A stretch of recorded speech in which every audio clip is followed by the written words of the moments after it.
And I'd ask that you use the middle divider adjustment so you can see all the commissioners and the ASL translator at the same time, as well as the slides. And if that doesn't make sense, I will put my cell phone number in the chat. So please text me or call me. I'm aware that when I message you privately, it pops up on the streaming screen. So I'm going to try and avoid that as much as possible. Oh, so that's why when I try to message privately, my phone number was published to everybody who was watching.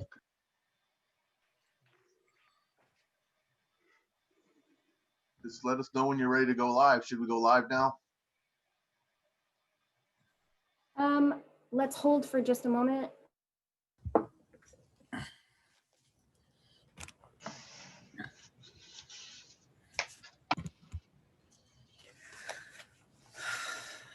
Thanks for all the background work, y'all, getting us the agenda in time, all that. So much appreciated. I know y'all are doing a lot of the heavy lifting. Secretary of State. Our pleasure. Thank you to you all for all the important work you're doing.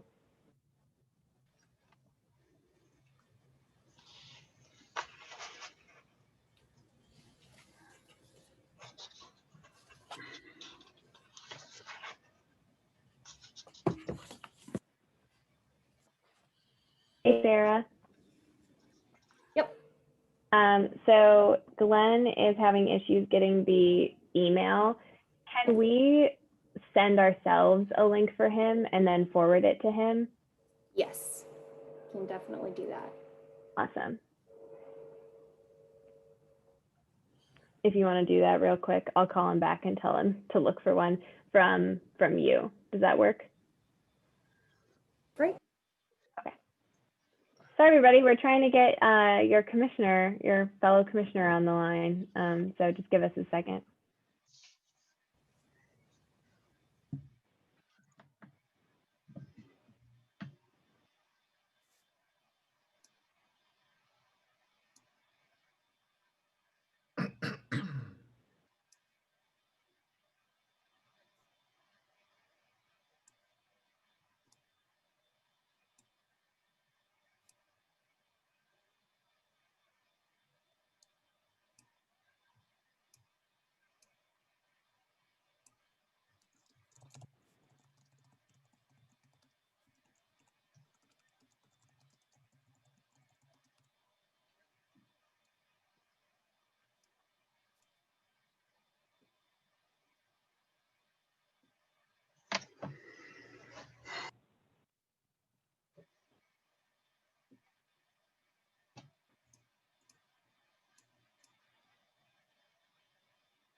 Hey everyone, it appears that our YouTube is already live.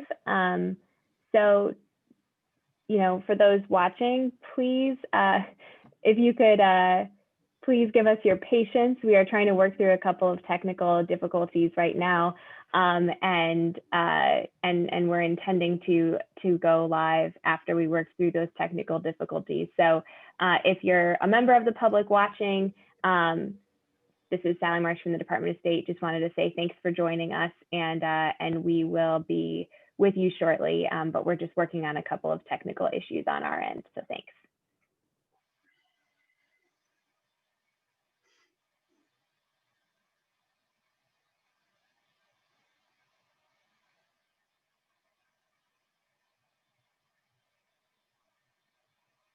And just to let you know, Facebook is not live yet. Thanks, Mark. But yeah, just commissioners and public watching, thanks for patience since our YouTube link is live, but we're still trying to work through some technical difficulties. So thanks, everybody.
Hi, everyone.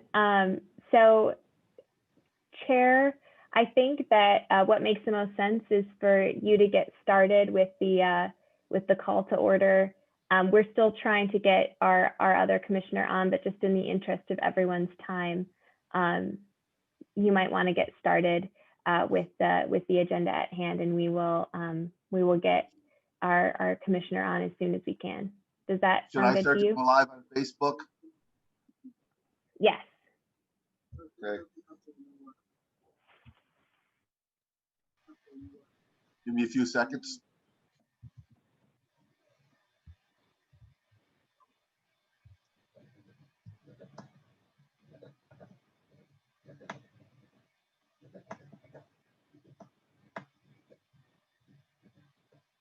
We are live on Facebook.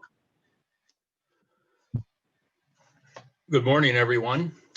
I call this meeting of the Michigan Independent Citizens Redistricting Commission to order.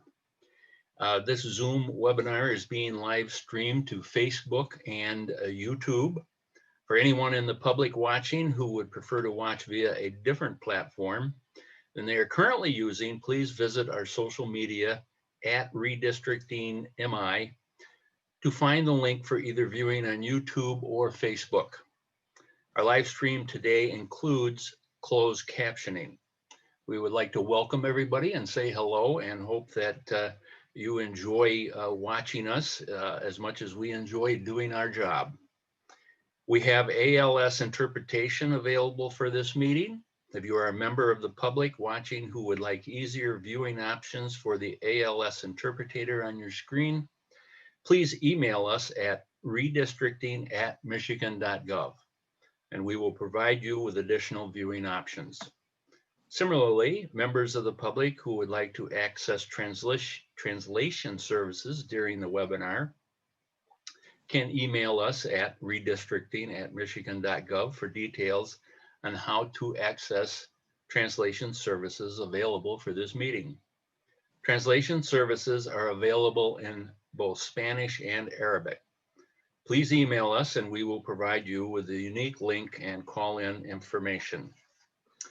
This meeting is being recorded, as are all of our meetings, and will be available at redistrictingmich.org for viewing at a later date. This meeting is also being transcribed, and those transcriptions will be made available and posted on redistrictingmichigan.org, along with written public comment submissions, of which we have had several thus far. Members of the media who may have questions before, during, or after this meeting should direct those questions to Tracy Wimmer, Media Relations Director at the Department of State. Members of the media should have her contact information. For the purpose of the public watching and the public record, I will turn to the Department of State staff to take note of the commissioners present. Sally, would you call the roll, please? Yes, I will. Commissioners, please unmute yourself and say present when I call your name. Anthony Eade. Present. Brittany Kellum. Present. Cynthia Orton. Doug Clark. Present. Dustin Witches. Present. Aaron Wagner, Present. Janice Follett, Present. Juanita Curry, Present. MC Rothhorn, Present. Rhonda Lang, Present. Richard Weiss, Present. Steve Lett. Present. 12 commissioners are present, and hopefully Commissioner Glenn Shaw will be joining us any moment. The agenda, is that going to be posted on the screen? Kathleen, I don't think, yeah, now we can see your slides. Thanks, Kathleen. Okay, the agenda is on the screen, and we would entertain a motion to adopt this as the agenda. I guess first, are there any additions or corrections to the agenda that any commissioner wants to bring to the fore? Hearing none, if you would adopt this agenda, I'll please. move to adopt the agenda. Second. Second. All in favor, raise your hand. All opposed, raise your hand. The agenda is adopted. Clarification. Yes. Good morning. For the record, this is Mike Brady. I heard, I think, Commissioner Eid motion, but I Yes. didn't catch who's. I was the second. Okay, thank you. Now we'll move on to the meeting minutes from last week, and those cover Thursday and Friday. Are there any corrections to those minutes or any additions? Doug. Yes, going to Friday afternoon session. Under item number 4, hiring the staff. I believe in addition to getting job descriptions for the executive director, we also discussed getting job descriptions for a general counsel, and I'm not 100% sure, but also an outside counsel that dealt with the Voting Rights Act and be able to assist us in that as we go through this process. So I think that needs to be added. That's one item that I saw. I'm going back looking at my notes. Anyone else have a comment? This is Sally Marsh from the Department of State. I just wanted to briefly kind of talk about at a high level what is included in the minutes is really decisions and motions. So if it was a discussion point that particularly, but no action was taken on it. And Mike, I see, has his camera on and might want to add more clarity here, but that might address what you just raised, Doug. Yeah, the reason I raised it is because the attachments that got mailed to us last night had a job description for a general counsel, I believe. Yeah, so that's why I brought that up. This is Mike Brady. Just say thank you, Doug. That was definitely part of the discussion from last Friday, and that's why we took the steps that we did, just kind of understanding, at least informally, that was an interest of, maybe the whole commission, but at the very least some of the commissioners. So that's why we sent that information along. I think when we were preparing the minutes, it was really being more mindful of the formal action that was actually taken by the commission. So when we wrote up, what the motions were, we tried to be, adhere as closely as possible to the language that was actually offered by each of you. So we noted the formal action where you formally requested something of us, but we also noted, practically speaking, because we're not trying to be bureaucratic about this, but we do want to make a distinction between the official record of what the commission actually moved and voted on and formally requested us to do, but then practically speaking, also note those questions and other things that you all asked for or at least discussed.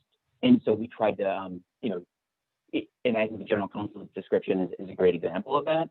And so, at any rate, I hear, I don't no concern if you wanted to formally amend the minutes or not, but just to let you know what our thought process was in creating that. That's what it was.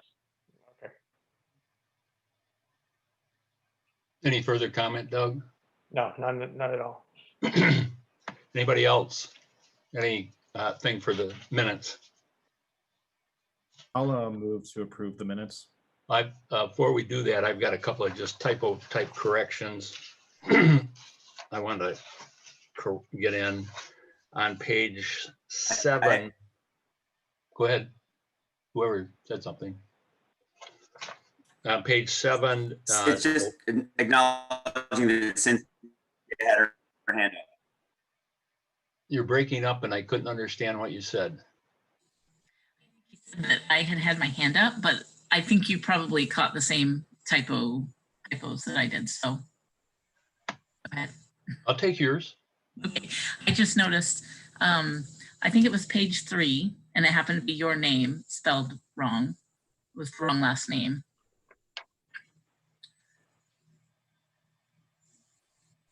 I saw my name spelled wrong somewhere, but it wasn't on page. Where is it on page 3? Let me look real quick.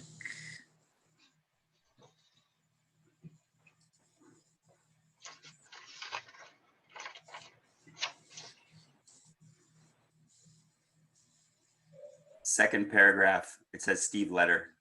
Yeah. In bold. I saw that one also. That needs to be corrected. Make that correction, please. Any others? That was what I found. Okay. On page 2, motion for structure, it says so that 4 candidates, and then it repeats that. We just need to cross out the second, so that 4 candidates.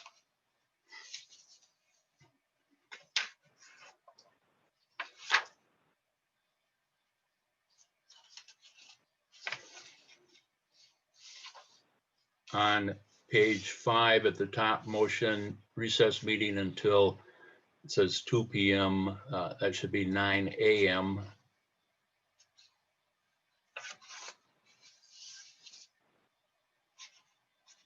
On page 7, the last full paragraph says Commissioner Clark to, it says in state. I think it means institute. However, I'm open to further definition.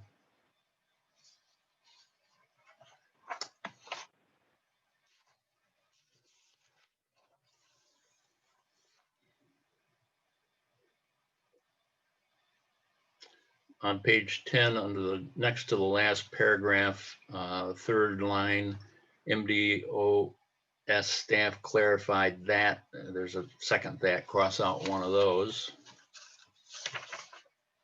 And that's it that I have found. Unless there are others, I would entertain a motion to approve the minutes as corrected. So moved. Dustin moved, a second. MC seconds. All in favor, raise your hand. All opposed? Brittany, since you are not visible, do you approve the minutes? Yes, I do, Steve. Thank you. No problem.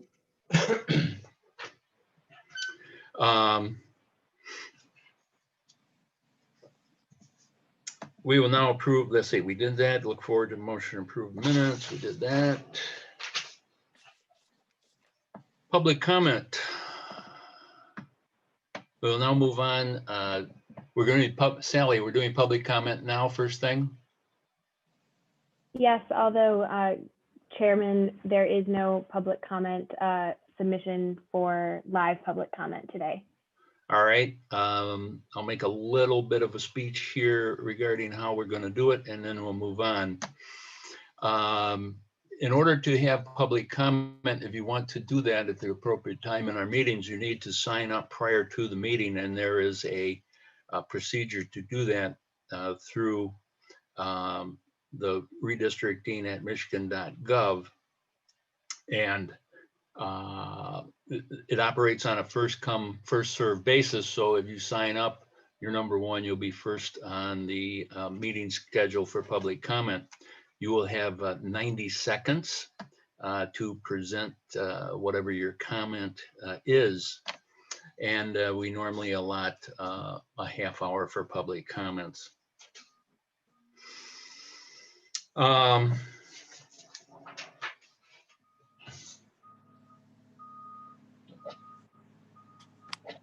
Steve? Yes.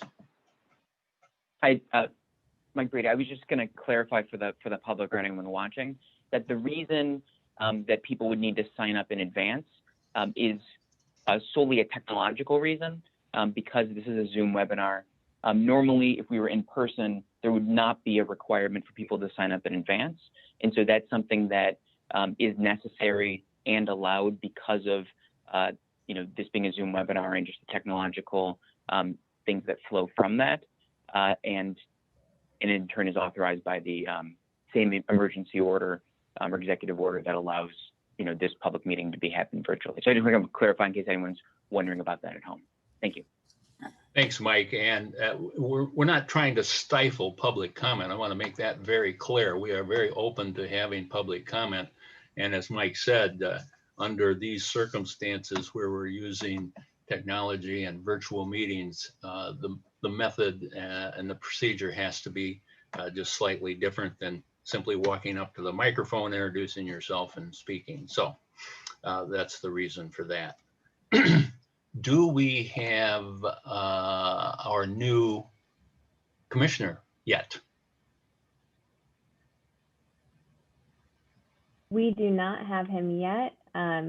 We are working with him offline, but he seems to be having an email issue, so we still haven't gotten him on. All right, thank you.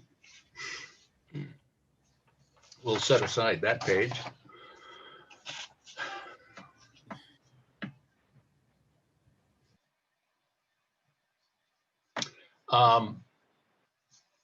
I think that we're at the point where we were going to introduce ourselves.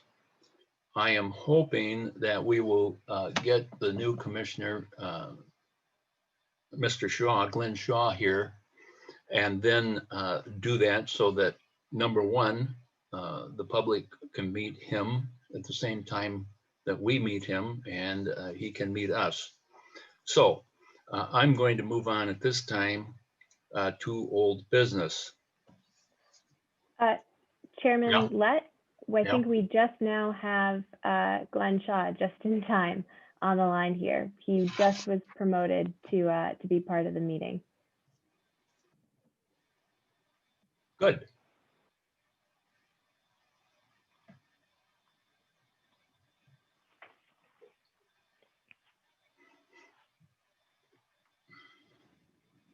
Aha, Mr. Shaw.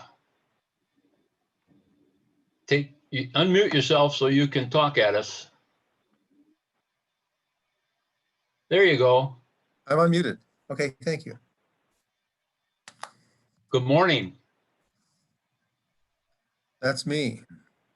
Good morning. Welcome. We are. Do you want me to do the oath? Do you want me to do the oath of office? We're going to get there. Just hang tight with us. Okay. Okay. All right. Okay. Okay. All right.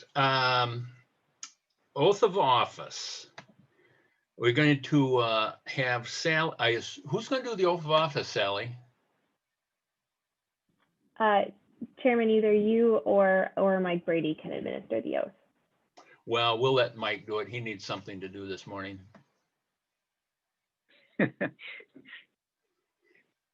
Happy to. Good morning. And good morning, Mr. Shaw. Welcome to the commission.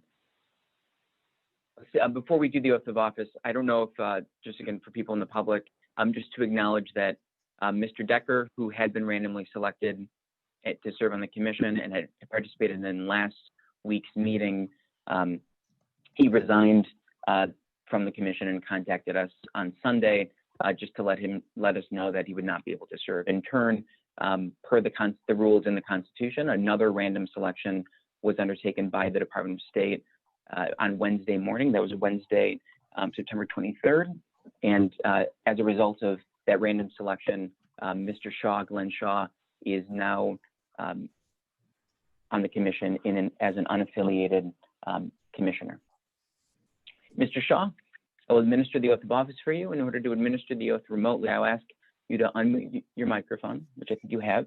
Raise your right hand and repeat after me. The oath should also be on your screen. I do solemnly swear or affirm. I do solemnly swear or affirm That I will support the Constitution of the United States. that I will support the Constitution of the United States And the Constitution of this state.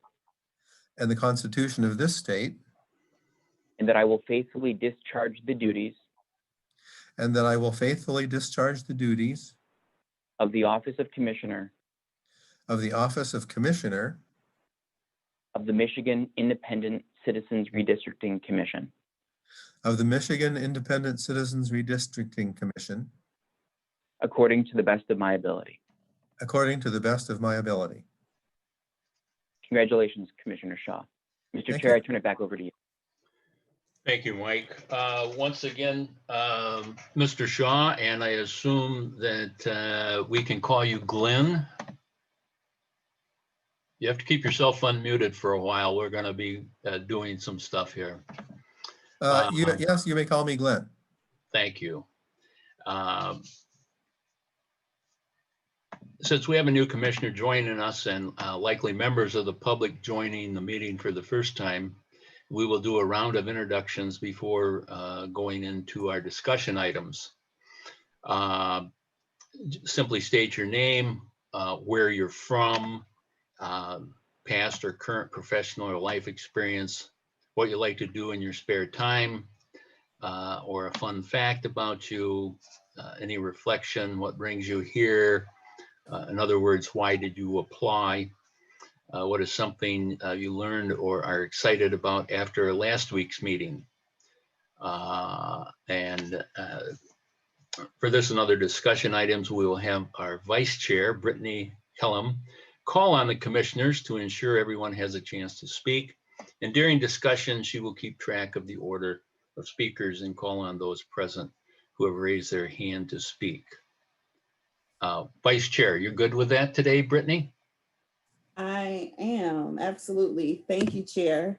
So as Steve has said, I will call on commissioners in alphabetical order by first name to unmute and introduce yourself. We'll start this morning with Anthony. Hello, everyone. My name's Anthony Eade.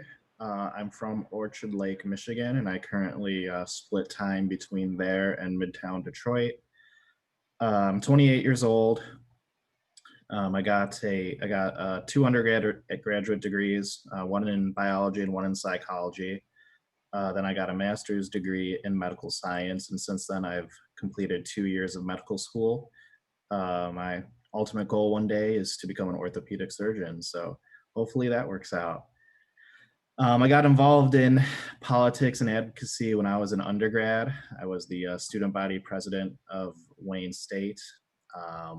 And through there, I kind of got, involved in this process. And I thought joining this commission would be a good way to further that, as well as give back to the people of our state. In my spare time, I like to watch sports. I like to work out. I'm also kind of a nerd. I like video games and technology and stuff like that. I also like to volunteer quite a bit, especially with our homeless community here in the city. Since the last meeting. It has been an exciting time. I've been spending a lot of time really going over all of our materials again, and I'm excited really just to get started and start getting our business done. Thank you.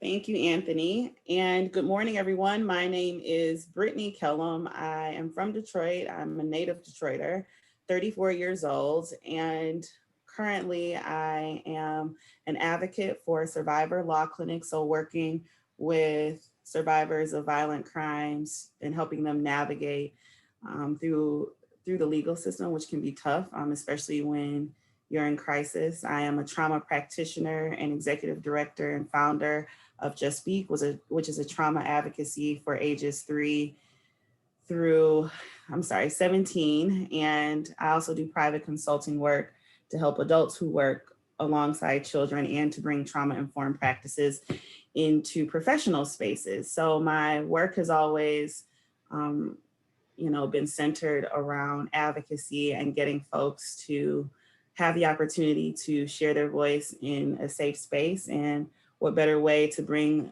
that experience and that passion than into the Redistricting Commission. So it's truly a pleasure, and it's been fun to see how those worlds collide, as well as have the opportunity to learn more about the great state of Michigan, which I'm proud to be from. That's a little bit of why I'm here, but I wanted to just do further service for my community and the state. And I believe in equitable and fair processes. Something that I have learned or I'm excited about since last meeting, I think still the motivation to do the work and to get going doing the work, having had the experience of learning a little bit more each time we convene, and from the presentations has been most helpful. In my spare time, I love music. I love my dog, Hendrix. I am a lover of my family and my significant other and my friends and culture. So I think that is my introduction. Is Brittany Kellum. Next, we'll have Cynthia. Hi, I'm Cynthia Orton. I'm not going to state my age, but you can look it up because it was published. I am originally from Oregon, but I've lived in Michigan about 16 years in total, and I've lived in several different towns and cities all across the southern part of the Lower Peninsula. And I'm a college student, right now, online college student. I'm majoring in administrative assistance. And I have lived in the Netherlands and Japan, so I speak Dutch and Japanese. And I love traveling and interacting with other cultures, learning about other cultures. Something that I've learned, one of the prompts is something that I've learned or I'm excited about since last week's meeting. I just have to say that when we were first sent materials to go over and study, it was all very foreign to me. I didn't really understand much when I read through it, but since our meetings and the great presenters that taught us things last week in our 2-day meeting, I think I understand a lot. And when I read through our materials, it makes a lot more sense to me. And that's very exciting. I'm excited for us to get doing our work that we've been asked to do. And I think this is a great group of people. I'm excited to be part of the team. Thank you. Thank you, Cynthia. I'm excited that you're a part of our team too. Next, Doug. Hi, Doug. Your turn. Good morning. Good morning, Brittany. My name is Douglas Clark, and first of all, I would like to welcome Glenn to the team, and I think you'll enjoy it. It's a good group, and we're happy to have you with us. I currently live in Rochester Hills, Michigan. I've lived here for a number of years, and I have got a master's degree in computer systems and management information systems. And I spent 4 years in the military in the late 60s and early 70s, and left the military as a captain after those 4 years. And I hired into General Motors and worked in General Motors, electronic data systems, and Hewlett Packard over the years in management positions. In my spare time, I like to golf. I like to travel throughout the U.S. and occasionally like to get involved in the stock market and so forth. What brings me here is that I want to try and make a difference and help get the redistricting process down and get the redistricting so that it's equitable throughout the state. And what this past meeting was great. The last two meetings that we had, which were last week, absolutely great. It was a good start. I think we got a foundation that we began to build on, and I'm looking forward to continuing that as we move forward. Thank you, Doug. Dustin? Good morning, everybody. My name is Dustin Witches. I currently reside in Ypsilanti, Michigan, where I am attending Eastern Michigan University for a master's degree in math. I currently work for Thomson Reuters. I work in payroll, setting up new payroll accounts for clients, either starting or moving over to us. I thought of two interesting facts I didn't share last time. I have a very, very, very large board game collection, and it's something that I like to do in my spare time. I also mentioned last week that I am or hold a pilot's license, and one fun fact is that I have actually flown to more unique places in Michigan than I have driven to, either by myself or with friends. As far as last meeting goes, just hearing everything that that we're about to be involved in, and hearing from all the panelists that came from California and Arizona, those people basically shed a lot of light into what we're going to be doing. I no longer feel as nervous, as you can probably tell by the tone of my voice. Last week when I did an introduction, I was stuttering all over my words. I'm very excited to be here. I look forward to working with every single one of you and getting all of our work done. And that is about it for me at this point. So thank you, and thanks for being here to all the public that are watching. Thank you, Dustin. I'm glad that you're less nervous as well.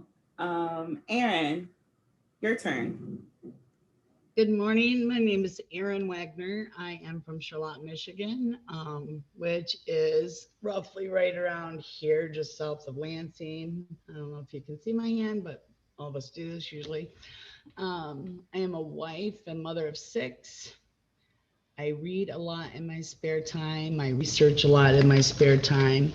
And I just happen to belong to a volunteer group on Facebook who had said there wasn't a whole lot of applicants for the Redistricting Commission. So I threw my hat into the ring, so to speak, and was extremely surprised to have been picked each and every time. And I think Sally had mentioned maybe, or somebody had mentioned maybe we should play the lottery, but I don't do that. So that was my one big win. I am looking forward to doing this for the state of Michigan. And one thing, I guess I was excited to learn that there were other commissions that have gone before us. So we can always look to their experiences and adjust those experiences to our citizens here in Michigan. So thank you very much. And Glenn, welcome to the commission.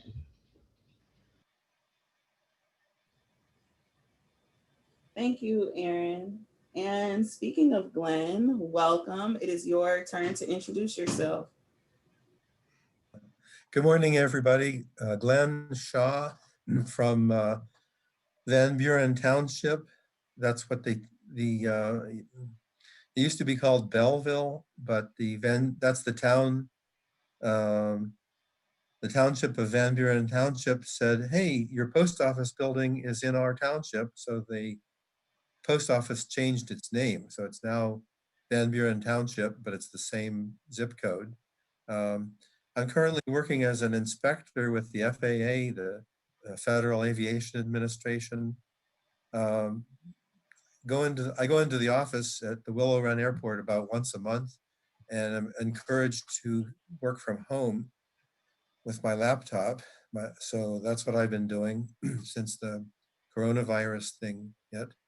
Excuse me. And I've been staying with family in Battle Creek, thinking that if somebody caught the coronavirus, I could help take care of them. But fortunately, everybody's been washing their hands and wearing masks, and nobody's come down with the coronavirus. So that's a good thing. So I'm a pilot. I fly airplanes and helicopters. One of the things that I'm interested in is trying to learn to play golf. I've been taking lessons, and I played a couple days ago with my best friend up in Au Gres, and he's pretty funny. He had a lot of funny comments about my golfing. So what brings me to this, a desire to make the voting process more fair. For years, I've noticed the gerrymandering that seems to happen. One party is in power, they gerrymander things to their liking, and when another party is in power, they gerrymander things to their liking. And so I think the commission is a good thing, and I'm proud to be on it. I also am a little nervous, but I want to put in my best effort. And since I just started, I've been trying to watch some of the videos of what you guys did before, but I haven't had a chance to look over everything. So I haven't learned anything yet. I'm sorry, but I am excited to be on the commission. Thank you, Glenn. All we need is your excitement. And that was a wonderful introduction. We're so happy to have you. And when things clear up, you and Dustin can take us out on a flight. Next, we have Janice.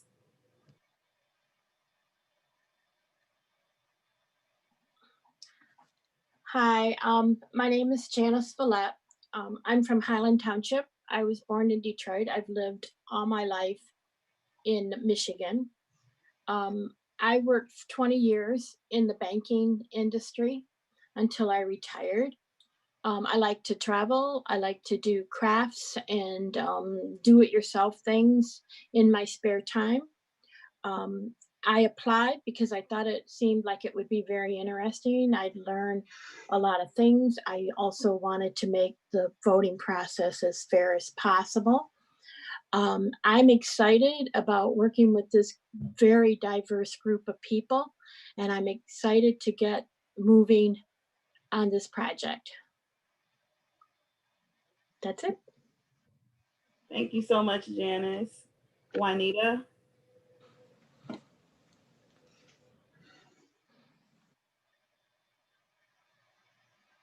Unmute yourself, Juanita.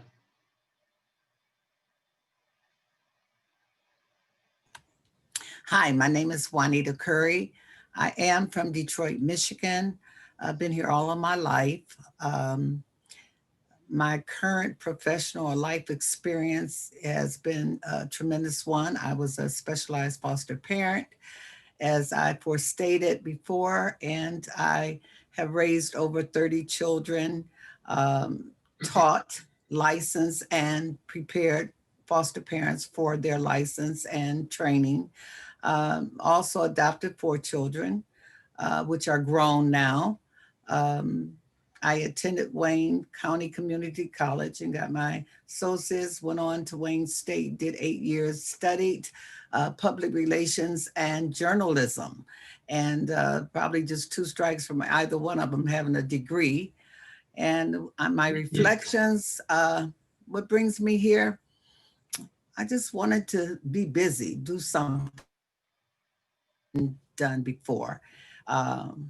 It's one reason I applied. Didn't really know what it was all about, but I'm learning, and I think this is going to be an exciting and enjoyable job that we're doing, service that we're doing for the state. What is something that I've learned or are excited about from the last meeting? Well, that it takes a lot of reading over and over to get this down in my spirit. So I'm learning it, and I'm trying to take in everything so that I could be one of the best. Glenn, we welcome you to our commission. Bless you. That was a warm welcome, Juanita. I'm excited too, and I'm glad to hear that we're all committed to learning as much as we can. So Glenn C., you're in good company. And next we have MC. Morning, everyone. My name's MC.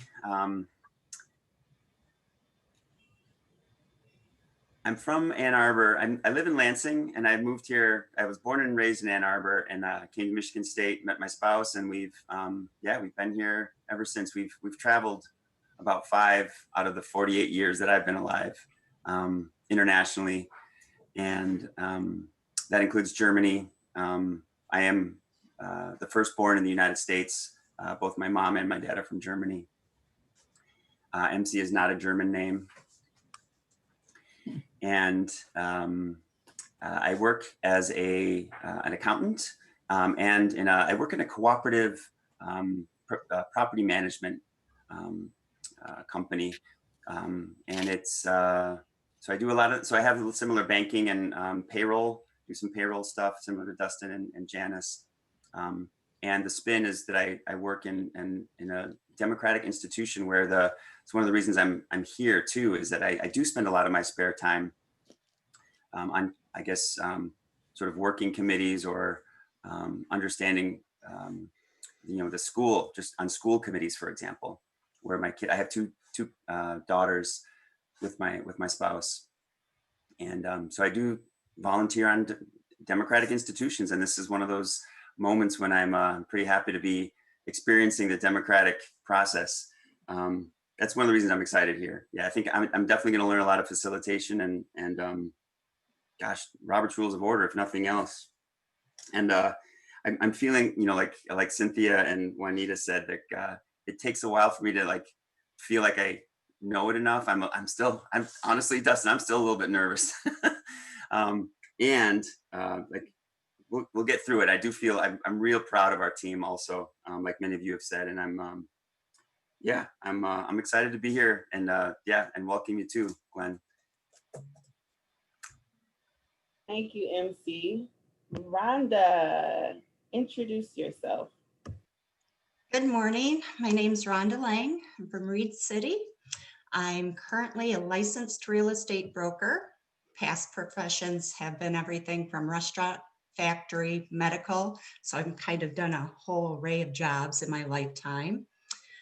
Spare time, I like doing things outdoors, camping, fishing, hunting, gardening. Let's see.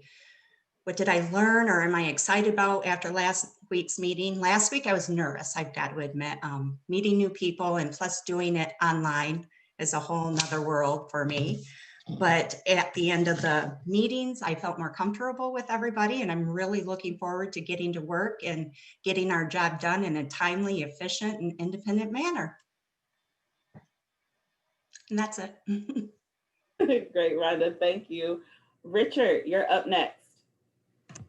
Morning, everyone, especially Glenn. It's nice to have you here.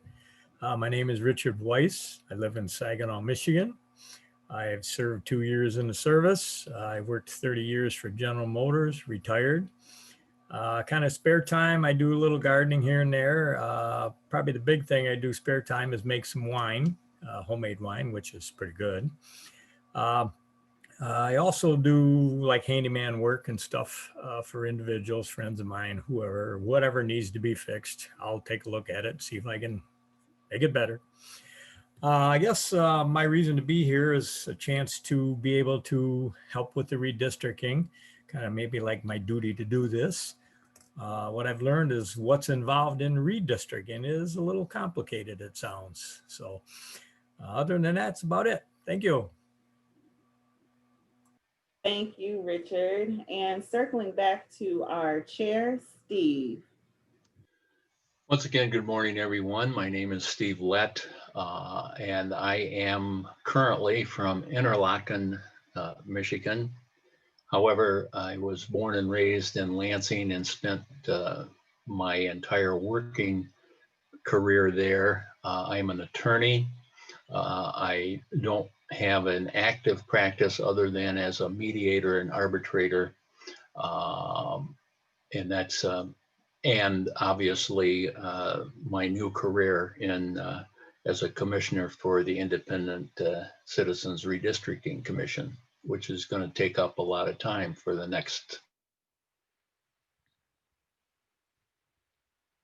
So I always like to say I started out in banking, and after that I went to law. And after that, I said, I was, well, before that, I went into the car business in management and sales, and then into law. And I said, that was it. I wasn't going to go any further down. I'd already gotten to the low rung with the exception of politics, and I broke my word, and here I am.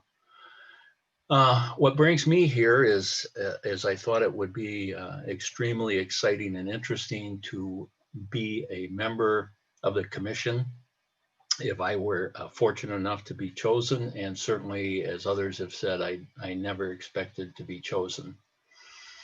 Last week's meeting was very informative from the presentations that we had, as well as meeting the people who we will obviously become fast friends for life. With that, I think we've run through all the introductions. Brittany.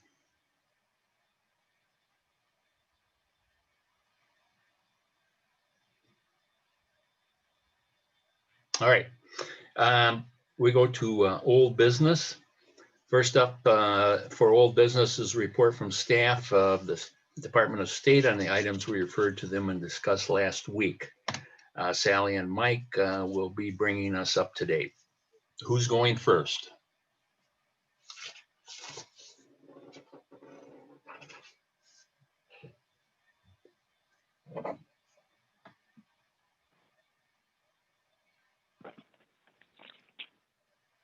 Good morning. Again. Let's see, so some of the items, pulling up the agenda and make sure I've got it in the right spot.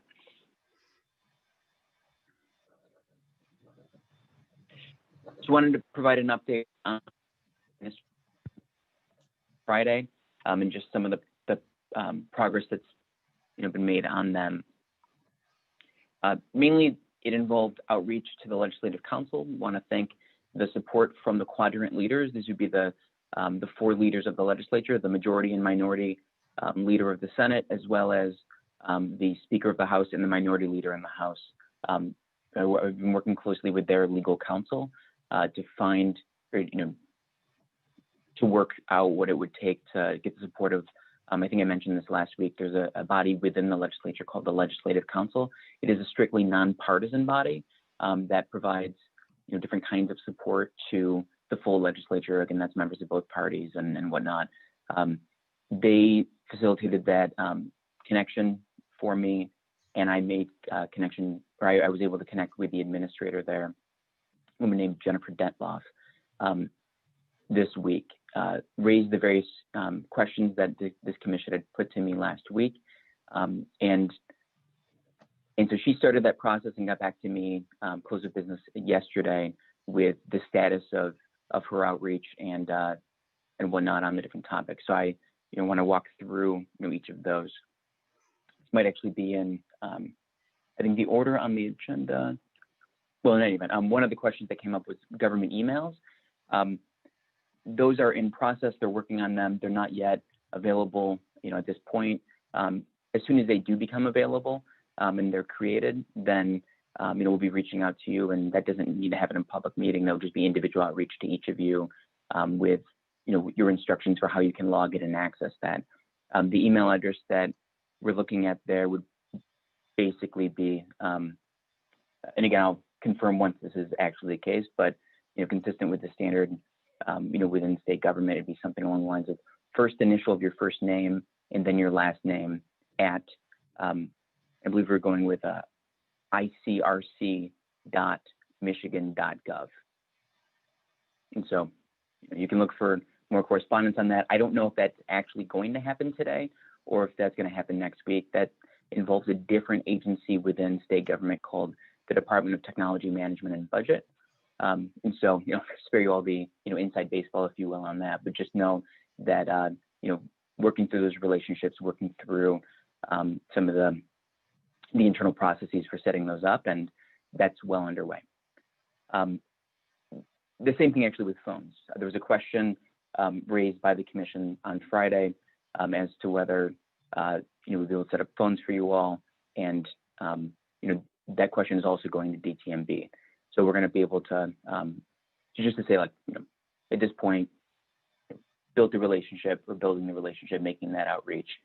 That request has been put in, and so that's underway, and that's kind of the basic status update there. There was also a question about budget and compensation, and more to the point, I think it was really a question of options for payroll and whether that would be biweekly or monthly. The Legislative Council told me that they have existing relationships with different staffing agencies that they work with in existing contracts. And so they'd be able to, they think, easily put us in contact with the staffing agency that they use for some of their, different staff or some of the different, needs they have along those lines in the legislature, or at least at the Legislative Council. And so it sounds like there's going to be a fair amount of flexibility. And so if you all wanted to have it be done on a biweekly basis, it sounds like that's going to be possible. If you want to be on a monthly basis or some other basis, it sounds like that'll be possible as well. And so I haven't received a point of contact at the staffing agency that they use, nor have I received any other contracts or other documents that would speak to, whatever sort of fees or other things there would be for administering that. As soon as we get those, certainly pass those along. This may very well be something that I know there was some discussion last week regarding, I think, an initial proposal of doing it by the month, a different proposal of doing it every other week. And then, if I recall correctly, it may have been ultimately kind of asking us to just gather more information. So it sounds like, again, we'll be able to, or the staffing agency will be able to accommodate whatever you all want. So at some point today, I think further on the agenda, there's an opportunity for you all to decide how you'd actually like us, to proceed on that. With, again, the caveat of just once we get more information on the specifics there, the specifics of what, fees, when I wouldn't be involved, we'll certainly relay those along. And then the last piece that I had in my notes on this was some of the draft job descriptions and hiring materials. Those, I think, have been shared with you. Certainly note Doug's point that you all had asked about, potential legal RFP, including, in-house general counsel role, and, we included a draft job description there as well. Of course, just to be clear for, I say this more for members of the public than for you all, because I think it's, clear, but just to say, the Department of State, these are just drafts. These are drafts based on some, other drafts that we looked and found for what a job posting may be. And they're offered simply to facilitate you all having a conversation about whatever you want to do with these positions. And so, doing it at your request and just to facilitate your conversation. I don't know if you have any questions for me about any of that. Again, certainly on all those fronts, as we get more information, on the email, on the cell phone, et cetera, we'll relay that along. And again, I think some of those things, like email, like phone, a cell phone, I don't think that those are things that would require us to wait until the next meeting. As soon as those come forward, and frankly, even the compensation as well. Well, sorry, just thinking a lot. this, because there are likely going to be some kind of, fees or other things involved in a staffing agency setting that up, that may very well require a distinct, approval from this commission to actually enter into some kind of, agreement to pay whatever that is to the staffing agency. But otherwise, once we get the email, once we get the cell phones, we'll certainly be contacting you individually, because I don't see there's any reason to wait for those things to happen in a public meeting. All right, thank you, Mike. Are there any questions for Mike from the commissioners at this time?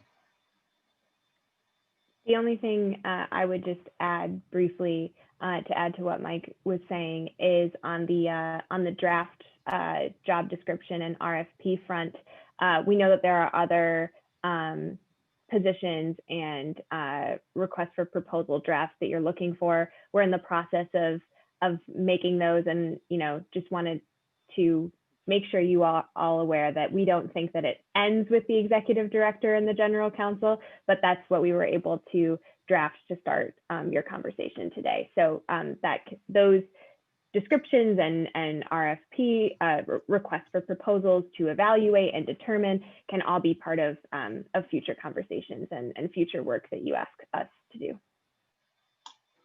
All right.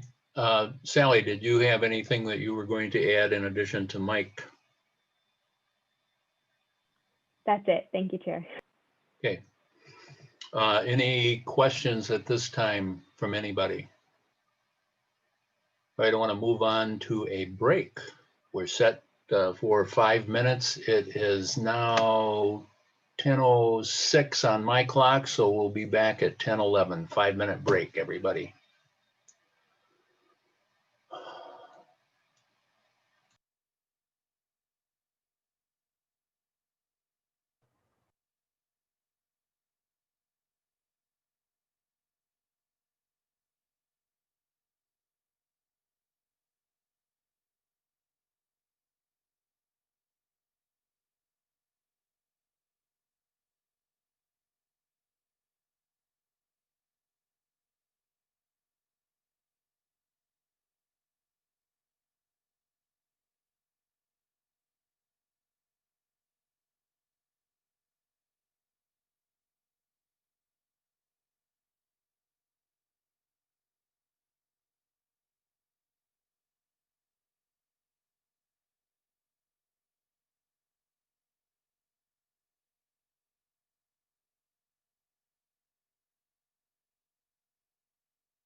Just a quick little side note. There's a chance that I might have to reboot my machine here in a second because apparently it wants to install an update and I can't find any way to stop it.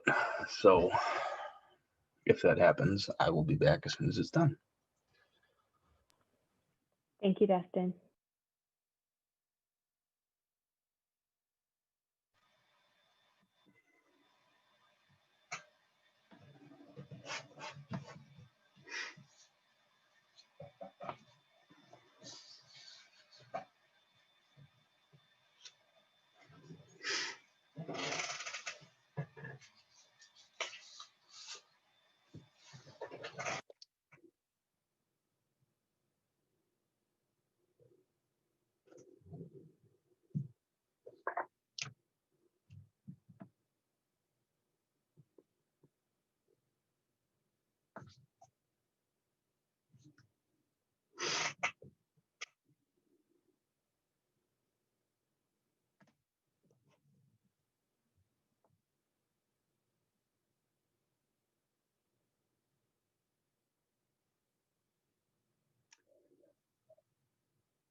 Okay, it looks like everybody's back. Brittany, are you there?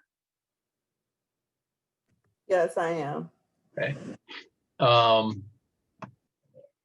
And the next item on our agenda is a discussion of approval or edit of the executive director job description. And you have that in your packet. I'm assuming everybody got it and have had a chance to at least somewhat look it over. Brittany, I would turn this over to you to lead the discussion on the executive director job description, etc. So I'm going to just open the floor for our discussion about the description, our thoughts on it, and I encourage everyone to share their thoughts and ask questions. Doug, I see you have your hand raised, so why don't you start us off? Okay, yeah, I've got a number of comments as we go through the first one is really a question to Sally and Mike. Is what we're looking at, is this the standard state of Michigan job posting format that we're going to deal with, or is this going to get formatted into some standard job posting format you have?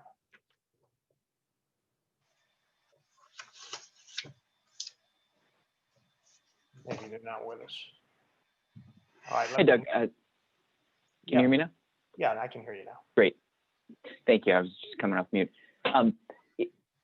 That's not, so there's a distinct website that the state of Michigan, at least again in the executive branch, that we would use that would have, I mean, I can send over a version of that. So if you wanted to go through there, and I'm not sure exactly if this can go through there, because that's controlled by the civil service and there are distinct standards and kind of other, sorts of codes and things that have to, be done. So it does look different, but I don't believe that's actually, I don't know if it's necessarily even possible, but it certainly wouldn't be my recommendation because this commission is not bound by those rules. And so ultimately, whatever you all want to, have this look like in terms of formatting and otherwise, we anticipated, this might be kind of jumping it slightly ahead in the conversation, we anticipated that, there are various ways to post job descriptions, and many of you, through your own work, whether in, in business or nonprofits or otherwise, there are websites out there you can post job descriptions. You can also post it, and we certainly would post it, consistent with everything else, at redistrictingmichigan.org. And then, we probably post it on the Department of State website and, other places just to kind of get that out there and send it to listservs, et cetera, et cetera. So, I mean, there are various ways that this can and should be publicized for the public and put out there, but I'm not sure that it necessarily is worth the effort to send it, if it's even, again, possible to put it through the formal civil service, controlled standards for everything else in the executive branch, at least, of state government. Yeah, I mean, I don't want to infer that we want to reinvent the wheel. I just wanted to ensure that we had all the necessary components you got this broken down into background and general descriptions and so forth. I just wanted to ensure that we had that. That was required. And it appears that from your comments that we probably do. So my first comment, and some of these are small things, but on the first page, under the general position description of responsibilities, the second sentence says the executive director is responsible for staffing and administrative activities supporting the work of the commission. See, the way I looked at it is they are responsible for staffing, but not all the staffing. And I'd like to get some people's comments. I mean, when we staff the commission with an outside attorney, or we staff it with a redistricting mapping expert or whatever, I think that responsibility is ours and not his. So I kind of looked at his as administrative staffing rather than entire staffing. And I'd like to get some comments from the other commissioners on that. Do you think, and then Dustin, just a quick thought, it would be better if it said like as dictated by the commission or alongside something, just a quick phrasing to clarify that it's in part their responsibility and we're kind of overseeing it, we may have suggestions, or are you thinking of something a little deeper? Yeah, I mean, I agree with what you're saying. But then he's going to do some staffing administratively that I don't think we want to get involved with. Background sort of things.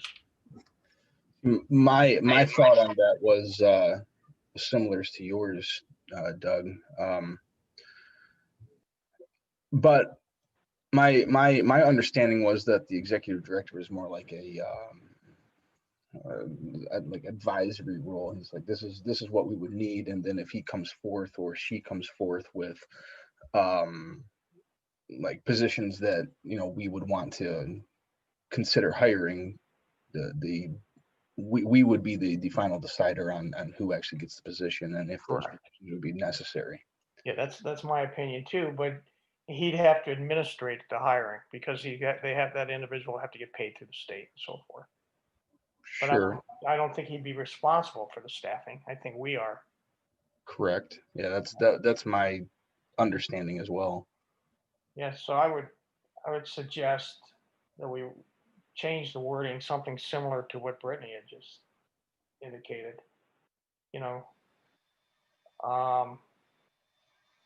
Something maybe like responsible for staffing is directed by the commissioners and administrative activities. I would suggest something like that to make a change. Yeah, that's definitely a good point. But do we all have the knowledge and expertise to be able to do that particular staffing? Like I'd be happy with saying, or if they would come forth and say, these are ideas for people, here are some particular candidates, we would be the ones that would decide if that particular office or position gets hired or appointed. Correct. I agree. MC. I think the part that I'm okay with the modifying the language. What I guess my concern is that we stay at the governance level and the oversight level, and we remain decision makers and get less involved in administration, which I think is what you two are getting at. And so I guess I just want to make sure that I don't have a problem with changing the language. I just want to make sure that our roles as commissioners stays at the decision making, and that we don't get bogged down with administrative duties. And I like the idea of having sort of a clear staff person, an executive director, that we oversee, who then, right, as far as I'm using my hands like as like an organizational chart. So if we're the board, right, we delegate the responsibility and authority to one individual who then hires and does it. And so that feels clean to me. And I think that gets back to some of the conversations we were having about not having a rotating chair, right? Just trying to appear as clean and understandable to the public as well as for our so that's it. My opinion would be, yeah, he's the one that has to hire them, but we're the one that decide who's going to get hired. And I'm not talking about the administrative types of things. I'm talking about, when we got to get the Voting Rights Act experts in or that sort of thing. Yeah, I think we're all kind of saying the same thing, that we would like to have input, but not have sole responsibility. So not completely like a hybrid, but our eyes are the last one to kind of yay or nay or say, hey, we're looking for this particular quality. And I know that some of us have expressed wanting to have a little bit more interest. So, I mean, you can't see my facial expression, but wink, those people can take an extended look of a resume or whatever it is. Because I understand, I don't want, and I think we've all expressed at some point, wanting to be as involved as possible in terms of who we're working alongside for trust reasons, information, data, all those responsibilities. At the same time, wanting to give that person autonomy and trusting that we are in fact hiring someone that can do the job. Juanita, did you have thoughts? Yeah, I had a thought. My thought was, will we be knowledgeable enough to know when we've got the right person? You know what I think so. Folks in this group. That's our job. Yeah. It's instinct. It's instinct. It's the culture that we want to create, like our working style. It's literal hard skills. And I think we can also refer back to some folks that we've been exposed to thus far, to not necessarily because we can't discuss business, but ask the questions, hey, if you were hiring so-and-so or this type of person, what would you be looking for? But I definitely think we have enough leadership skills amongst this team to figure out what we're looking for and how that would go about. I'm confident that we can interview a person. We are competent, we are empowered, we can do it. I think enough of us have done that over the years. How would you recommend, Brittany, changing the verbiage on this? Okay. Would someone like to make a motion?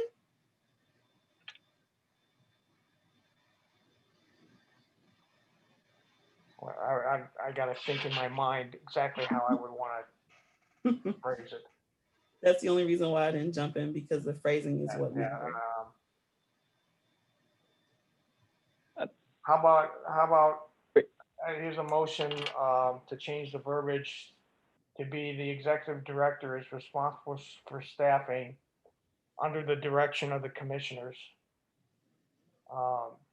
and administration activities supporting the work of the commission and so forth. I will second that motion.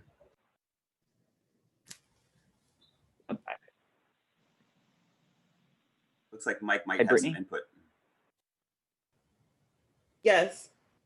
Go ahead, Mike. I'm sorry, I missed you. No worries at all. Sorry to interrupt the flow of the conversation. I just wanted to flag to say, this I think is the first edit maybe that's being proposed here, and anticipating that there may very well be additional edits, and certainly the board should, or the commission should, be actively looking at the rest of the job description. Just anticipating what the next minutes could look like. Yeah, maybe we should wait. Just a thought is, I don't know that necessarily there needs to be a motion for every edit. There could be just collective, like, hey, people okay with this, people okay with that, and then at the end of it all, there could be a single motion that says, are we good collectively with where we've landed on this? Because otherwise, again, Doug spoke first, and this is only the first topic, the first edit that he's asking for. But I mean, there could be 20 other edits, which again is totally fine. So just, I don't know that you need 20 motions, is my point. That's all. Mike, I agree. I appreciate that feedback. Thank you for jumping in. So let's proceed with that suggestion. And Sally, yes.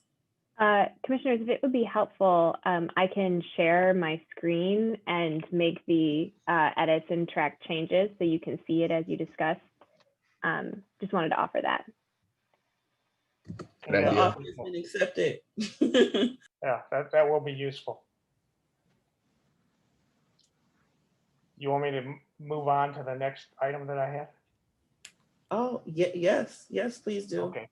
Next, this is a real nit, but on the second page, the second paragraph down, it says, as a key point of contact between the commission and its other skilled staff, the responsibility of the executive director will include the following.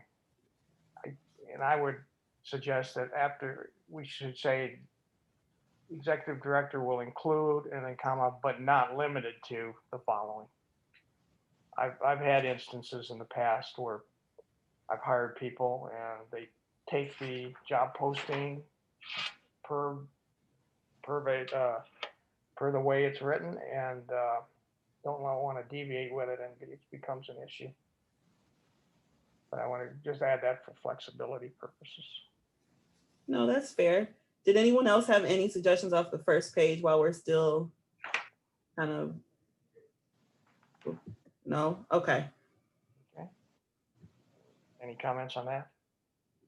Reasonable? I agree. Okay. Then I had a comment, this is another nit, on the last page, on work location.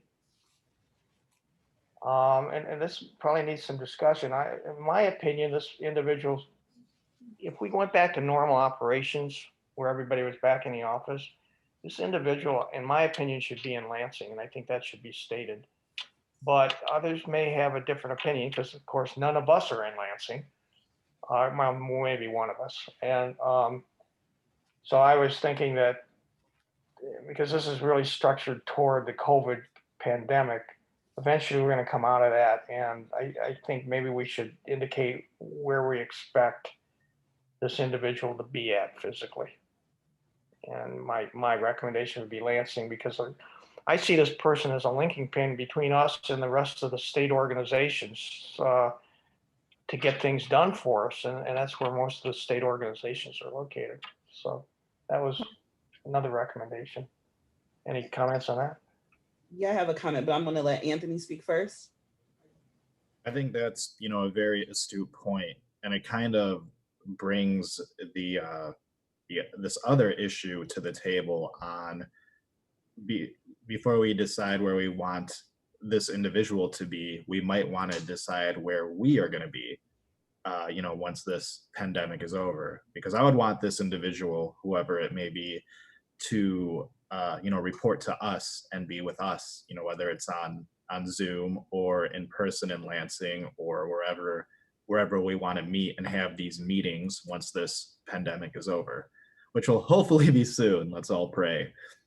But I think that is something we should consider as well. Thank you, Anthony. I agree. Yeah. I think my thoughts are maybe a little different. Just bowing to people's schedule and flexibility and making sure that this is an open position. I know that previously we talked about wanting to be unbiased in our language, which includes referring to this person as a he or she, or kind of dictating where they're from. I do understand, Doug and Anthony, what you're saying. I just don't think we should limit ourselves, because we don't know. I mean, to be on the commission, they've been extremely flexible with us in terms of our work schedule and how we're meeting. So it seems a bit unfair to do that to a prospective person, because them being in Lansing could also have no effect if things continue as they are.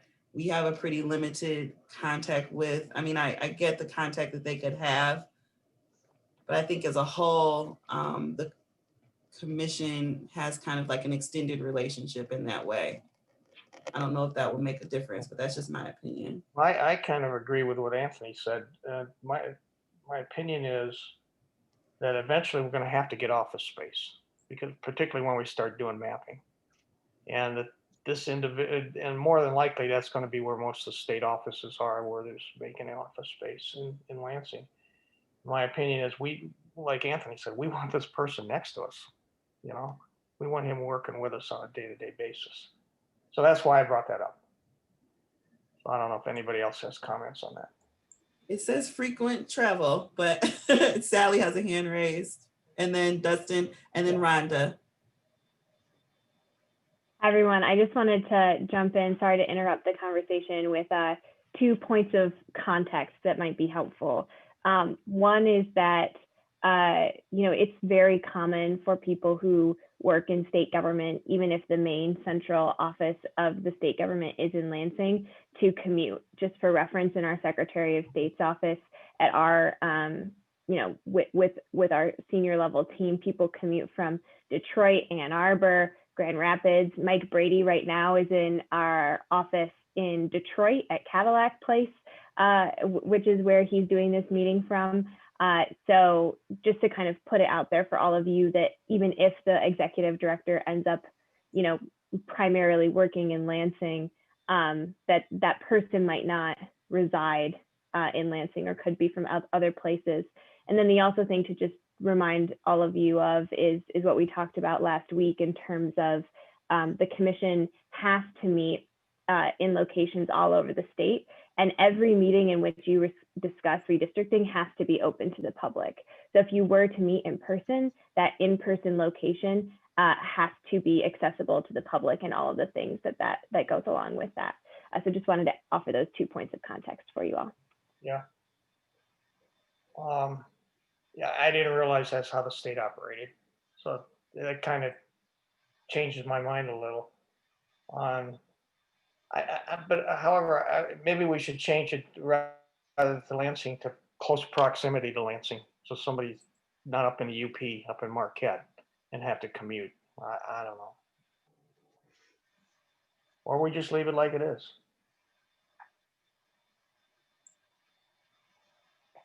I mean, I'd be fine leaving it like it is, given what Sally just talked Yeah, about. I think we should leave it. That's just my opinion. Yeah. Janice, I Rhonda, want Dustin. the flexibility of getting a good person, just because they're not in Lansing, Yeah. So yeah, maybe we should just leave it like it is, if anybody. Steve, come on, Chair. Sure. The comment I would make, and it kind of goes along with the Upper Peninsula person. We're doing all our meetings by Zoom now because of particular circumstances of COVID. However, that doesn't mean that we couldn't have an executive director from Iron Mountain, to make it extreme, participating by Zoom. Lots of meetings now go by Zoom, regardless of whether or not you're capable of meeting together. So I think that the necessity of having a physical office and having everybody there is no longer in play in these days and times. So I would certainly think that the language that we have there would be appropriate. Okay. I mean, if you're looking at where everybody is, most of you all are in Southeast Michigan. So, kind of the perfect place would be Brighton for everybody but me. And you ought to come up here because it's a lot nicer. I don't know. We kind of like it down here. Yeah. Okay. Then I agree with you. And maybe we ought to state that the individual should be a resident of Michigan. Okay, wait 1 minute. I want to make sure that Dustin, if you still had an opportunity to speak. Oh, I'm sorry. And Rhonda, I know that I had called on you, but I just want to make sure. You had your hand raised. I wanted to make sure you were able to speak. No. At one point you had your hand raised. Did you all still have a comment? Dustin, Rhonda? I think Dustin may have had to reboot his computer. He mentioned that earlier, but sorry. So to Rhonda, yeah. Did you still want to share? I was just going to say that I agreed with your first statement. I don't think we should limit people to being in the Lansing area, as everybody else is saying now, because none of us are from that area. We're going to have to commute for meetings. I don't want to limit our pool by saying somebody has to be in a specific area for the job. So I guess I'm just agreeing. I think we're all getting on the same page right now. So I'm just agreeing to that. All right, thank you. I just wanted to be sure. MC? I would add that we may actually be more frugal and spending taxpayer dollars better the more that we Zoom, right? We reduce our travel costs and we may be helping our budget if we continue to do this. I'm not suggesting that we don't need an office. And I think we have to be inclusive. I just recognize that if we continue this, even if COVID ends and we open it up, we may actually use our budget wisely by continuing this method. And it may be more inclusive for people too. I agree. That's an interesting, interesting comment. I also think it's in terms of us doing like field work. When we think about community engagement, those will be the moments I'm more concerned with. Not these meetings, of course, are important, but in terms of us traveling, being mobile and available. Okay, so it seems like. So based on the discussion, I would recommend that we just leave the verbiage as is in the work location. Okay. Yeah. Okay. I think everyone's in That was a agreement. good discussion. Then I have one last point. Okay, come on, we're going to Doug. have to get Mike or Sally back on this one. There's a salary range that is indicated. Is that a state salary range, or where did those numbers come from? Yes, that is a salary range for a senior level executive in the state of Michigan. Okay. And the link that's there links to the full document of different pay ranges based on different roles and classifications. Okay. So we would be able to use that range, and we as a commission would determine what his salary was within that range, his or hers. Thank you for fixing that, Doug. Okay. All right. I think Rhonda has a question. Yes, Rhonda. One more quick question looking at it for the salary range. Now, is that salary range per year for the 2-year term, or how is that put on there? That's a good question. Yeah, that is. I think, and again, Sally can certainly speak to this. She had pulled the background information on that. I think because it says salary, is that salary just within employment law context, and certainly we've got folks on this call who have significant expertise there. But when someone says salary, I think salary on an annual basis versus a contract term. Now there may be that you get an individual person who says, look, I don't need. Maybe there's an individual person who wants to negotiate something with you. Maybe they have health benefits some other way or whatever else. And so for them, they're not looking for, a salaried position. They're looking for some kind of, contract or whatever else. That's certainly something that I don't think this job description limits you on. This strikes me as, providing the broad strokes, or I mean, not too broad, but providing a good sense of what you all are thinking, to be able to put it out there. You can get any responses. People can look at it and say, is this something I'm interested in? Something I think I could do? Do I think I meet the criteria? Do I think I'm, otherwise going to be competitive for it before they, before they respond? And so, so the way that I read this, if I was an applicant or just frankly, as a lawyer, it's a salary range. I'm thinking salary. I'm thinking that's on an annual basis. Thank you, Mike.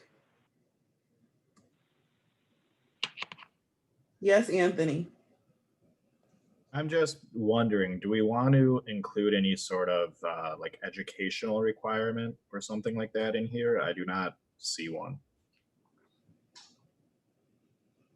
I personally don't have that as a demand as much as who they are in their experience. That's my personal take. I don't think that education always dictates your capacity or capability. I would agree with that, and ask you, Anthony, is there a reason that you think it might be wise for us to include it? I was just honestly wondering your opinions. I think having, if they have a degree, it's going to be on their application anyway, so we're going to see it.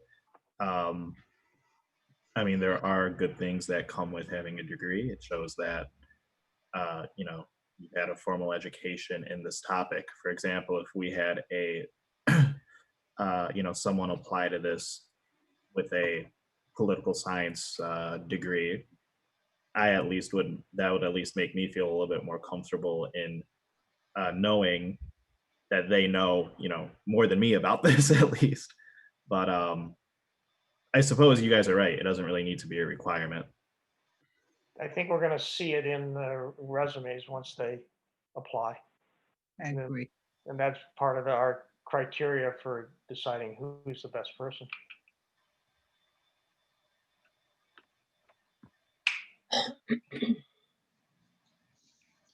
Any other thoughts on the document or description?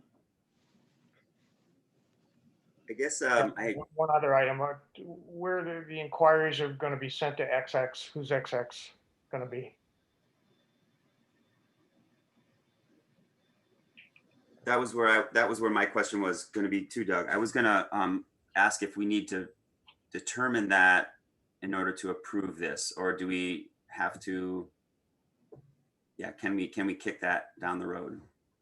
It would seem to me that that would be a down the road thing. It's just about maybe there's a piece where they have to figure out who would be accepting these types of inquiries. But Sally or Mike, do you have any ideas on that? Sally's got a hand raised. Hi, commissioners. So I intentionally left that there to be able to raise to all of you that if you would like the Department of State to collect, to post and then collect the responses from individuals, we can certainly do that. But that is something that's up to your sort of discretion and is something that you should formally decide to do. If you'd like us to kind of be the collector of applicants and help answer any initial inquiries they might have. Thank you for that clarification. I think it's important for you all to be the collector, but I'll let my peers help me decide that. Well, since we don't have an office and we don't have a mailbox and we don't have an address, I guess the Department of State would be a good idea. Yep. I would make the motion that they do that. As well as make the motion, unless there's some further discussion, that we post this as it's been amended. I second that. Second. I'm wondering about this idea of a committee or subcommittee before. Because I'm not sure that I don't want to go back to discussion. I'm just wondering before we approve this amendment, and the motion's on the table, so I'm going to withdraw what I'm saying. But I feel we're getting to that next, MC. Yeah. Okay. We're getting to that next. Yep. Okay. Richard, if you unmute yourself and please do share. Yeah, I just got one question. Am I to understand that the individual has to come from Michigan? And if it's that way, I guess that's fine, but would we be limiting our list of talent maybe? And since we're doing this through Zoom and it may be that way for a while, I guess maybe a person from another state in the union who could be very qualified might not have a chance. Just a thought. Good thought. Aaron? Unmute yourself. I'm sorry, I thought I did. No, I you're was okay. just going to say in regards to Sally's draft of the potential, Sally, I don't know if you could pull that back up where it's the first one where you said under the direction of the commissioner, if that should read commissioners or commission as opposed to one commissioner. That was my only thing.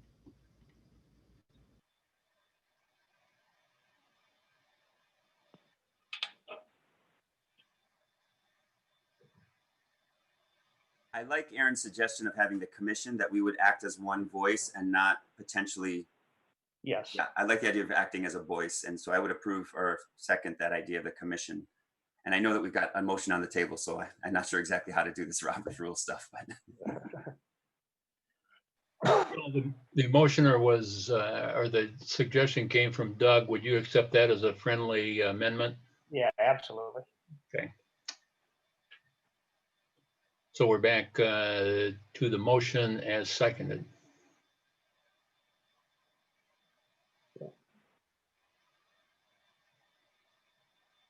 The motion being to accept all the changes? Accept the posting as amended and that the Secretary of State will collect the apps. I think we still got Richard's question about out-of-state people. Well, that can come, I mean, my opinion would be that comes later. Okay. All right.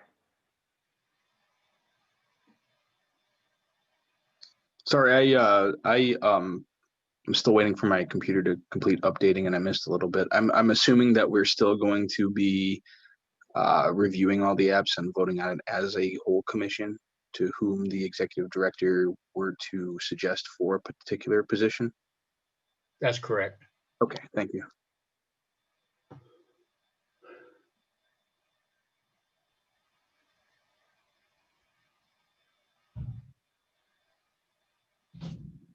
Who made the second on the motion?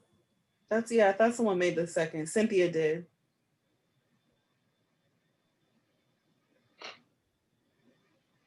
We ready to vote?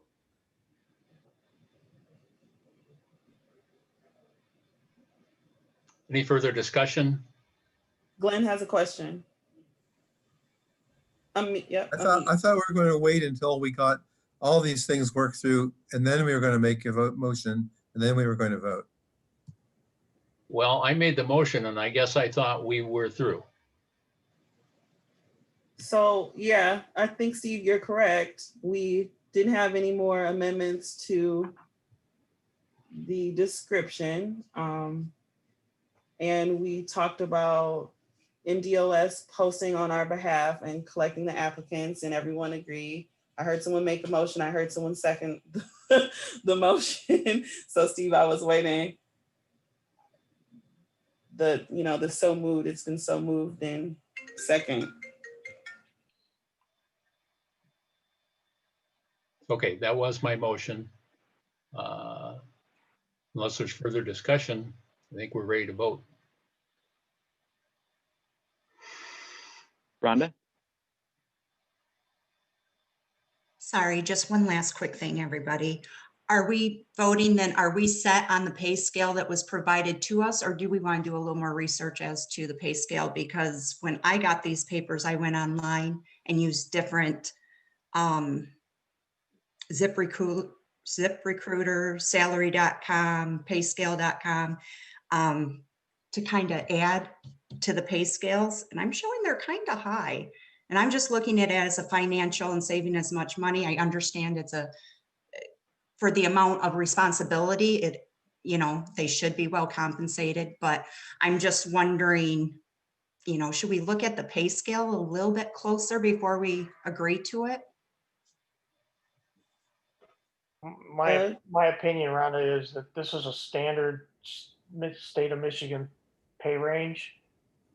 And I think we should be consistent with that because this person's going to get hired by the state of Michigan. Okay. That's my opinion of it. MC.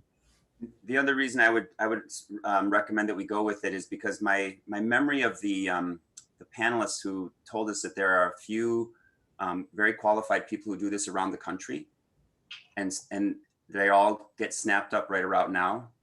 That we may be able to negotiate later, right? I think Mike mentioned that, right? That they may not need an actual salary; they may actually want a contract package. So we may be able to negotiate later, and because it is higher, we may actually get the talent and the qualifications that seem to be relatively limited across the nation. I would have to agree with that, MC. I also believe that folks should be able to have, flexibility, like the best work conditions possible.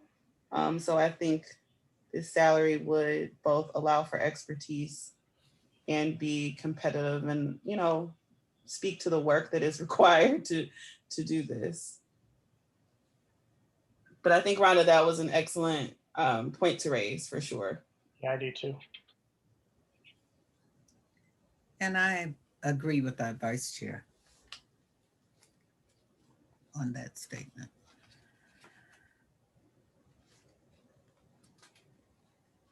Glenn, go ahead. Is there something in here that says it's limited to, it's for a certain term? It's not a career position? I believe it said 2 years. Okay, somewhere in there. okay, thank you. And then I believe I'd have our- to see if I can find it real quick.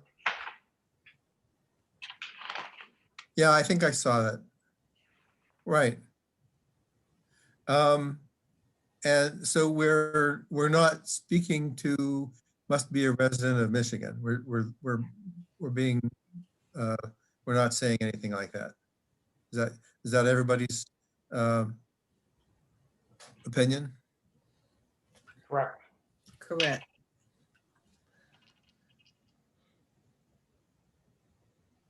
Steve, do you think we're ready to have the discussion on a possible subcommittee? I think we have a motion in front of us that we need to deal with first. That's okay. I'm confused because I'm like, we made the motion. It's been, okay. To restate, I'll restate my motion. My motion is to accept the executive director posting as amended, and that the Secretary of State will post it appropriately and collect the applications. And then we can move on to establishing a committee, if that's what we want to do. Let's get it out there and get it back. I second that. It's already been seconded. I just restated it, that's all.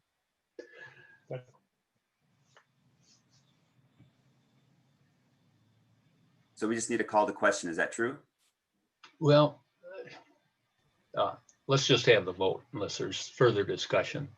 All in favor, raise your hand or signify by saying aye. Aye. Aye. Aye. All opposed? Passes unanimously. Okay, Brittany, you're still up. Technically, you were supposed to intro, but that's fine. So, hello, fellow commissioners. Now and it came up already, but this is the time where we can speak to and discuss whether or not we want to have a subcommittee to review the executive director applicants and then recommend finalists to the larger commission, which I think I heard Dustin, yep, Dustin said something, yep, Doug's hand is creeping in. So let's just get the discussion going. Doug, go ahead. Yeah, I've got a comment on that. And it really gets back to something that Sally and Mike probably going to have to address, is that if we create a subcommittee and the subcommittee is like a work group and they go away and do work together, does that have to be a public meeting? Or can we just do that on our own and come back and have the public portion of it when the recommendations come back to the committee, to the commission as a whole? I think I remember Mike saying that each committee we create becomes its own individual like ecosystem that then needs to be approved, have another public meeting, like they essentially and then embody the same rules that we have. So while it could be functional, it would create some extra steps in some areas. And he can correct me if that's incorrect, but I was thinking of some light mixture of that, some way that we can get the results of having eyes on it, but not necessarily having a subcommittee. And that might be having a larger discussion, but Mike Brady, please take it away. Go ahead. Thank you, Brittany. So yeah, you're absolutely correct. If a subcommittee is created, it is a public body. It does trigger the Open Meetings Act. And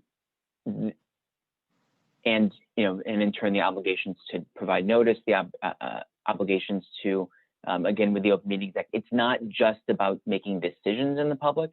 It is actually just as much in the Open Meetings Act about making sure that the actual dialogue and deliberation of the public body is done in public. So again, stepping back just, from this specific topic to say, there's a concern from folks, frankly, on any side of the political aisle, all over the place on different topics, that, perhaps, the real deal, the real discussion is cut behind closed doors is a concern that I think we've all heard before. And that, once the public body comes into public, then the conversation is, real brief. Now, it's not about whether it's brief or not, because some questions are actually, just not super involved, but just to say, did they really just hire an executive director after 5 minutes of conversation here? Like, that doesn't seem like what you would do. And then sometimes, again, this would be the allegation in other public bodies lawsuits filed against other public bodies, is that that, you know, perhaps the deal is cut or whatever it is, you know, otherwise, and that somebody's just coming in and rubber stamping it in public. That's not enough. So Open Meetings Act requires the discussion to happen. Now, the under Open Meetings Act, there is a way in which there is something called closed session, and there are specific exemptions that exist in the law for those topics of conversation that can be discussed, not decided, but discussed behind closed doors. And so it would not be a public meeting.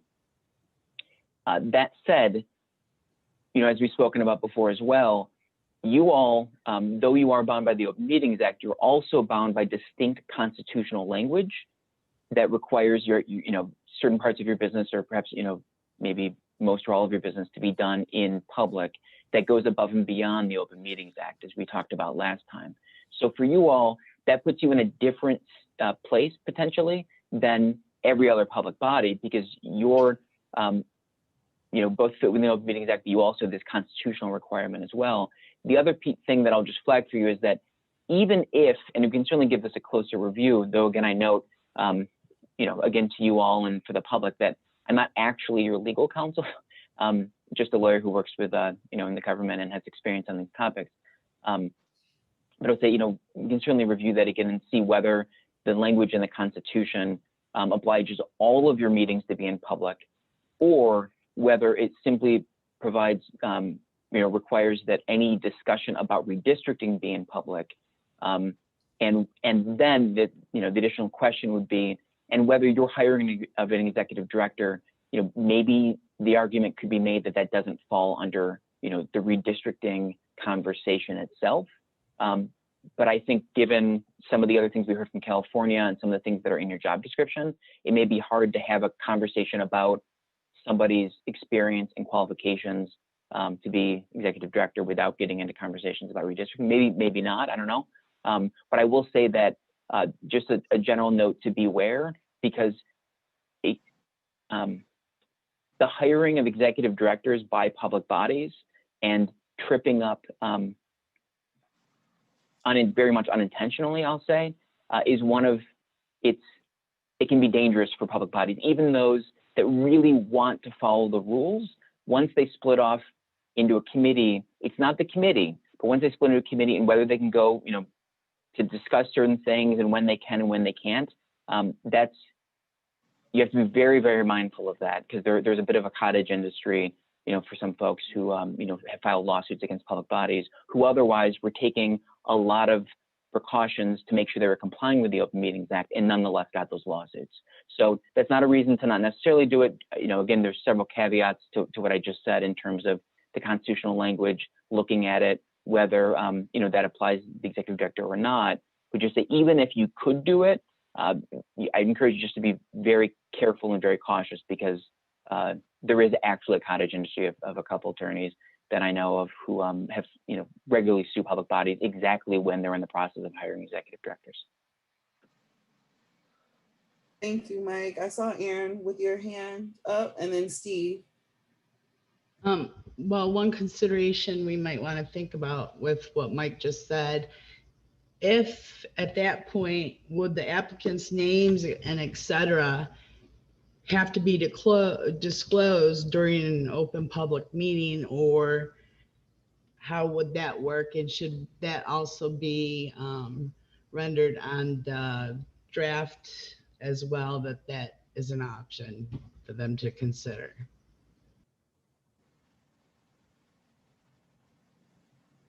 Happy to respond to that, Aaron. That's a very good question. That's exactly why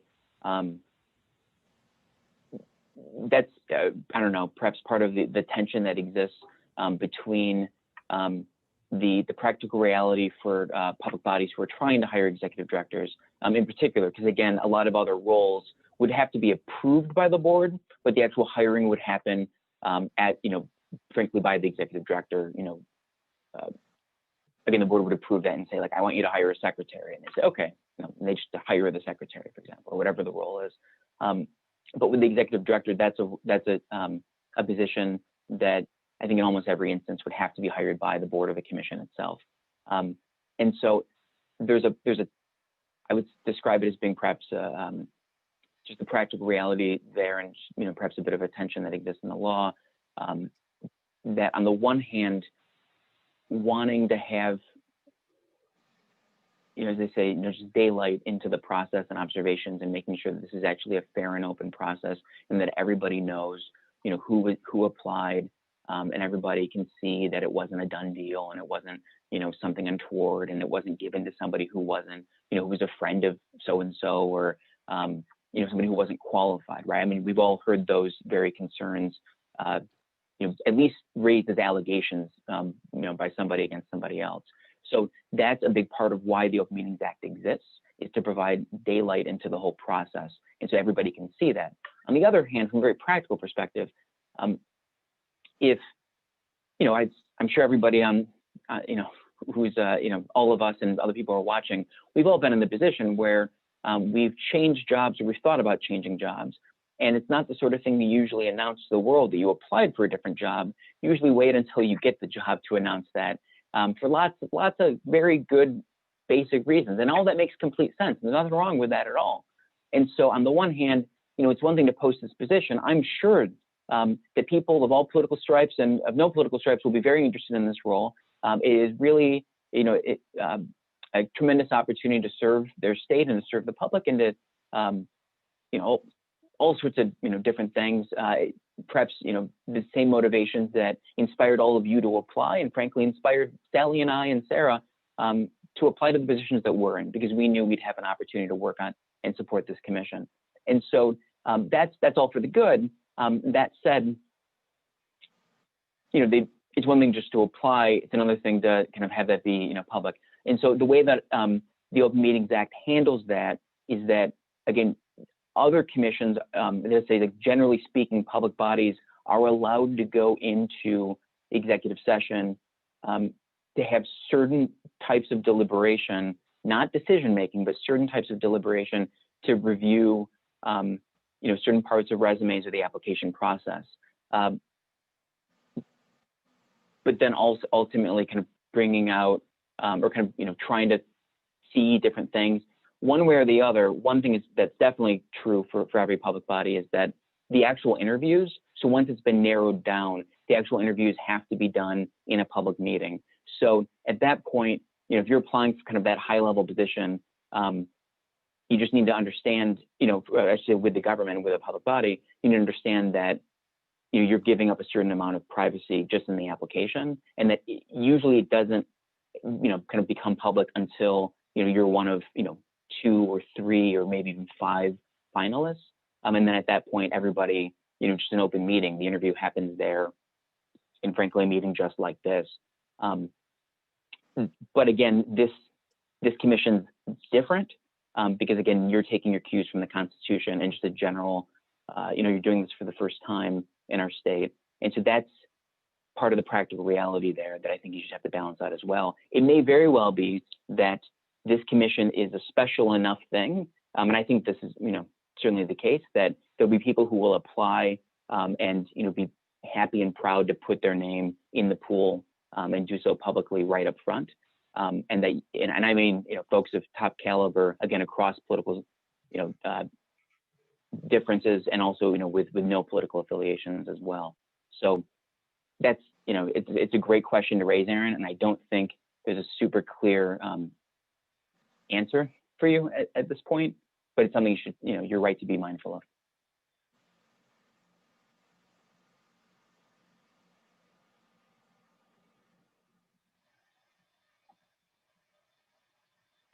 Looks like Brittany may have gone, left. A couple of comments. First, probably Sally and Mike and Sarah have now regretted their decision to work with us, but we'll hope they'll get over that.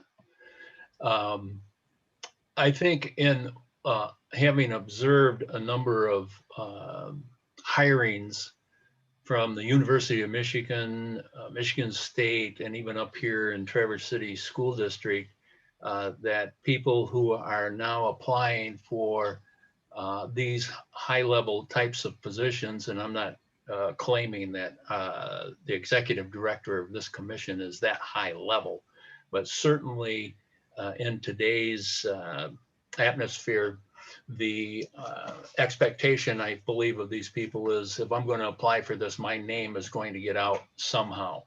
So I don't think that that's even a problem. If a person is applying, they should expect that their name is going to be out in the public, especially with this commission. The other thing I would think we could do is to give us time and move this over to the next session before making a decision. We're not going to have any applications coming in. We don't have anything posted yet and I'm sure it's not going to be out tomorrow since that's Saturday.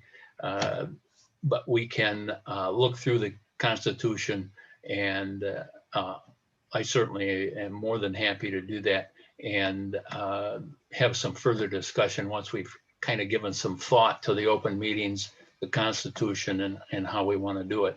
I think for executive director, for in-house counsel, for outside counsel on the Voting Rights Act, those types of positions, I don't think we need to have a subcommittee. I think the committee of the whole, those positions are so important and so crucial that the committee of the whole should deal with those as one body. Thank you.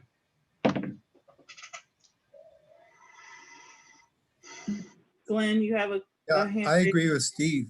I also think that it should be, these decisions should be made by the whole commission.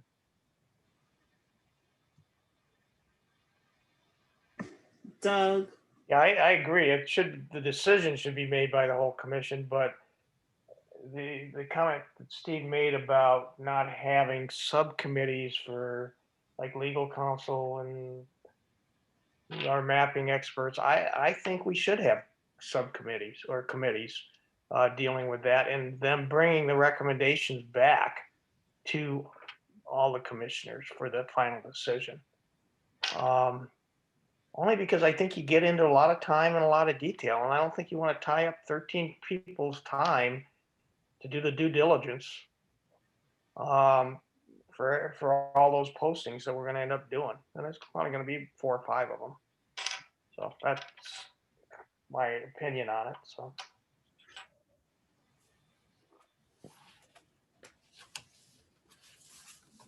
Steve?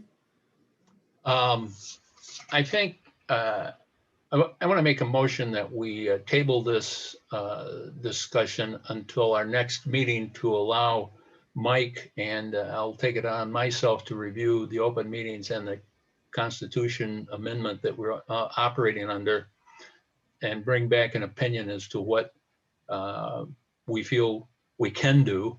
And then continue this discussion. I'm not disagreeing with Doug. In fact, my preference would be we have a subcommittee, but if we feel that it, based upon the law, that it would be more problem than it's worth, I'd like to have that discussion before we go down this rabbit hole.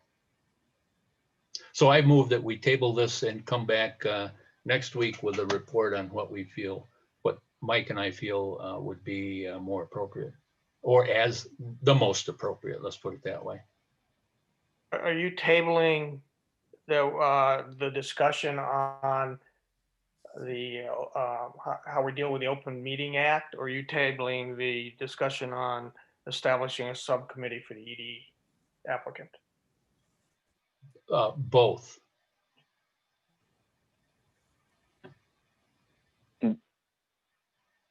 I would second that. I Clarification think we need to get more information at this point in time. Mike? Thank you. Just to clarify, this is entirely separate from the prior, I think, moved and voted out request that we post the amended executive director position and handle the responses as they come in. That's correct. Okay, great. And one last slide. The only thing that I would add is I think it definitely makes sense to have that additional analysis that Steve's asked for, and that, looking forward to working with him on. I think the question about how this commission complies with the Open Meetings Act, frankly, it stands whether there's a subcommittee or there's not a subcommittee. Because if you all do it through the committee of the whole, it's done in an open meeting. If you do it in a subcommittee, it's done in an open meeting. For me, the real question is, would this commission be allowed to use the exemption that exists in the Open Meetings Act to go into closed session for the specific question of vetting executive director job descriptions? And that's, Steve's absolutely right. That's something that you all need to, we need to kind of review that more closely. And along those lines, I'm going to reach out to the AG's office, that's the Attorney General's office, as part of my own due diligence, just mindful that I'm not actually an attorney for you all. And so my communications to you will not be privileged, but I will raise this with the AG's office and see, because again, they're the official attorney of record for the state of Michigan. And so just see what they'll be able to do and not do to be able to support this commission. Is that, could I get a motion to support that outreach to the AG's office, just for kind of good order? So moved. Second.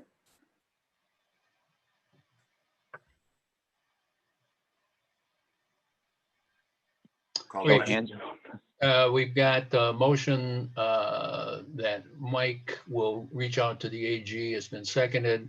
All in favor, raise your hand or say aye. Aye. That brings us back to the my motion, which basically is to table the question regarding a subcommittee to allow myself and Mike to do a little legal research and come back next week with some more explanation. Is there any further discussion? Hearing none, all in favor, raise your hand or say aye. All opposed? Aye. All opposed, the same sign? All right. Who made the motion for Mike to go to the AG? I did. Steve. And MC seconded. Correct.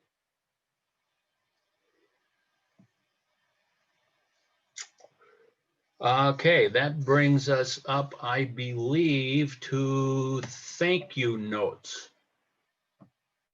Who wants to talk about thank you notes?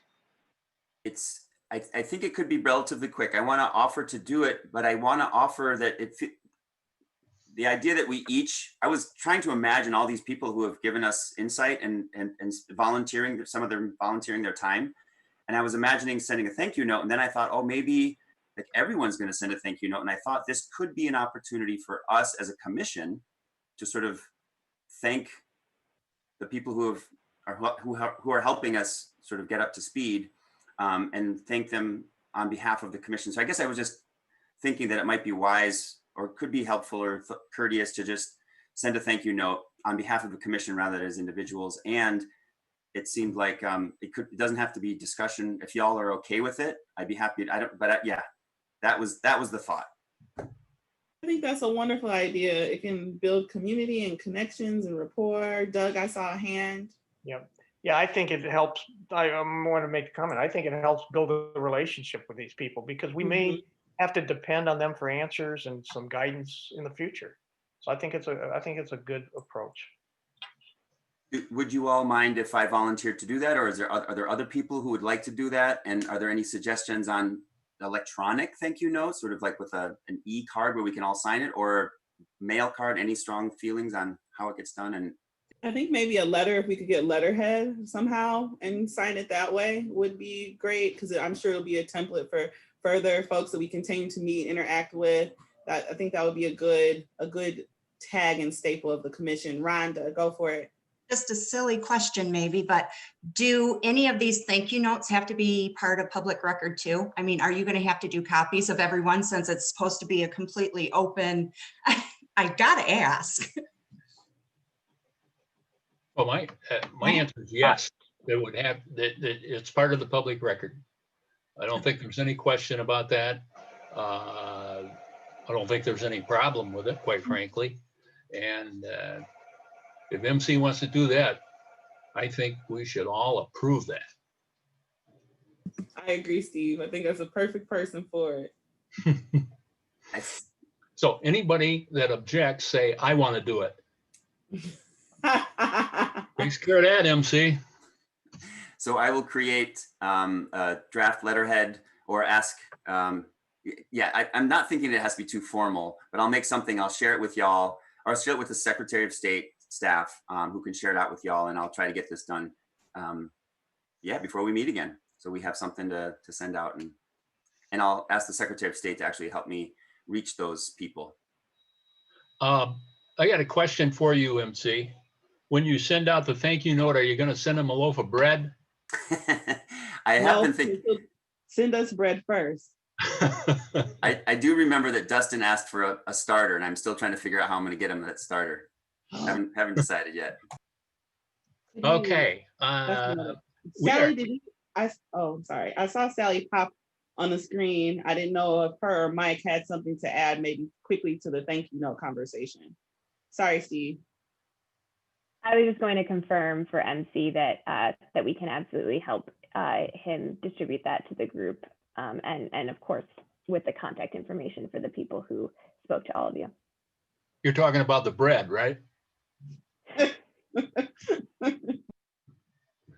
Fine. I do have a question, Sally, and I don't. Maybe MC is going to do this anyway. I don't know that we have any letterhead. MC, can you develop your own letterhead for us, or do you want Sally and her minions to do that? Maybe you already have it, Sally. I don't know. I'm imagining trying to take a small load off of their busy life, and so I'm going to offer something, and they'll just sort of maybe clean it up. But that's my intention, is to try to help create something. Yeah, I think there was some type of logo that was on one of the documents that got distributed last night that you might want to use. Yes, and we're happy to MC, take what you develop, and then we can even provide the commission with a couple of options based on that as well. Okay. We're actually a few minutes ahead of the game for our lunch break, which is only a half an hour. Are there any other comments, questions, anything before we break for lunch? I'm hearing none. Anthony. I would entertain a motion to break for lunch, and supposedly a half hour would bring us back here about 10 minutes to noon. Anthony, you're going to make that motion? I actually had a comment, but it can wait. Go ahead. Go ahead. I just had a question for Sarah, and it was something we touched on earlier about what we're gonna do once this pandemic is over. I believe that the reason we're allowed to have this meeting and any other meeting that is subject to the Open Meetings Act on Zoom is due to an executive order that the governor passed. So my question is, whenever that order expires, if there's not a new one, will this commission be required to meet in person or not? Yes. Yes, it will. Okay, thank you. Doug. Yeah, I had one question. Sally may have to help answer this one. Last night when I got the documents, they were all in Microsoft Word format, and I don't use Microsoft Word.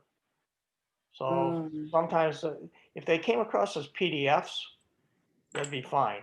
It's something that I think we got to think about. I don't know what everybody else uses. I know it's the standard, and I may have to conform to the standard and buy it. What do you use, Doug? You have Page, or what do you have? Keynote? Doug, Doug, I'm sorry, I didn't hear what you said. What said did you you use? I was able to open them, but I can't edit them if I ever have to edit them. No, my question is what Word program do you use? Oh, I use the Apple Pages. And then yeah, that's what I was asking. instead of using Excel, I use numbers. so Mm, Doug, we actually have to convert it, most of these documents to a PDF in order to put them on the website, or we typically do it that way. So we can certainly distribute a PDF.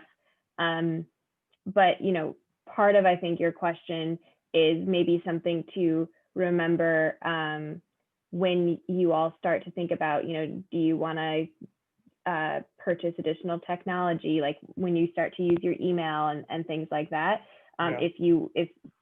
It's always the option to kind of figure out what you all are going to use. But in the short term, we can absolutely facilitate PDF for you. Okay, but it's up on the website as PDF files. So that's Yep. good. That's fine. Doug, yep, I was gonna flag that Sarah included the link in the chat for the Okay. link for the document.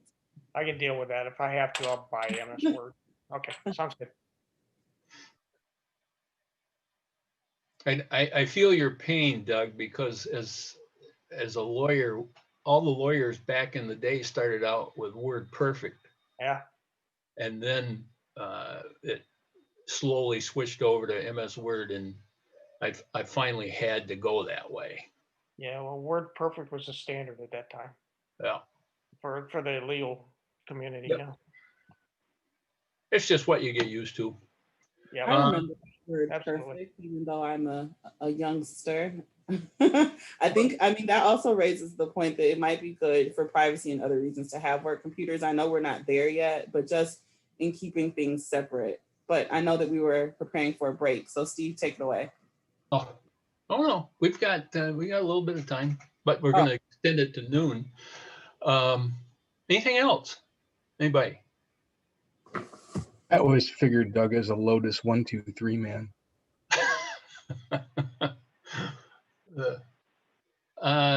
Okay, Anthony, make us a motion. Okay, I'll motion to adjourn for lunch until. Cynthia, second it. Go ahead. I second it. All in favor, leave for lunch. All in opposed, say, I will go get Subway and deliver it to everybody. See you back at noon, 12 o'clock. Cool. Guys, I've never heard of Word Perfect. Don't know what that says about me, but Really, you're just a baby. Yeah, it says you're young. It's the age thing. I remember floppy disks, hard disks, all of that stuff. I remember we still had those when I was growing up. When you couldn't even Google. Lotus 1, 2, 3 man, best Excel type program in the world. Okay, you all go get some lunch. See you.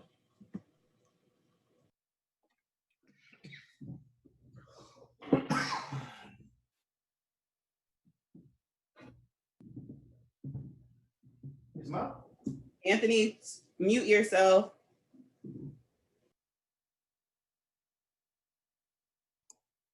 Thanks.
Just a quick reminder to all commissioners, as you are rejoining, we are still currently live streaming the event.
I'm gonna I'm just gonna turn off my video until we get started. Okay, Brittany, are you back? Yes, sorry, I had to find my mute button. I'm back. Okay. I think everybody is back. And we are at the location of new business. And next on our agenda is a run through of the schedule that the state Secretary of State's office has sent. That's a draft proposed schedule meeting for the fall of 2020. Everybody should have received a copy of this. It is on the screen. And staff is going to run through that with us. I assume that's going to be Sally. Is that correct, Sally? Hello. Yes, just really briefly. I can run through it with you all. And Sarah, if you could zoom in, I think that would be great. So just to kind of talk through the structure of this, and then I'll leave you all to discuss and react. Again, this is a draft, just meant as a starting place. So just to kind of walk you through the dates that are indicated with a yellow box. So that would be Friday, September 25th, Thursday, October 1st, then the week of Tuesday, October 13th, Friday, October 16th, Saturday, October 17th, then into November, the 12th, the 19th, and the 20th, and then again into December, the 4th, the 10th, and the 17th. Those are dates that would be proposed meeting dates. And if you were to agree to this schedule or a schedule, slightly modified, those would be when you would meet. On the document, you can see suggested timeframes. I hope I included all of your availability in here. I think I captured it all. Put suggested timeframes to give some variety so that people aren't always taking the exact same time frame out of their day for the remainder of the fall. And what you really see in this meeting schedule, I think, is an emphasis on hiring your key staff and really spending a lot of time doing that before you dig into a lot of the other things that you all are going to need to address in the longer term. So this schedule has you all deciding on a executive director earliest and ideally by October 17th, and then gives the executive director some time to get on board before you hire and begin to implement other staff and do things like other kind of structural business or outstanding business before the end of the calendar year. I'll also just briefly note, and you all can talk about this later, but just to explain, the final column on this document suggests some times at which you could have additional panel expert presentations, as was outlined in your orientation materials. So this is a schedule that's kind of the thought process behind it. But I leave it all to you to discuss and react and determine. So if there are any questions on how it's laid out, please feel free to let me know.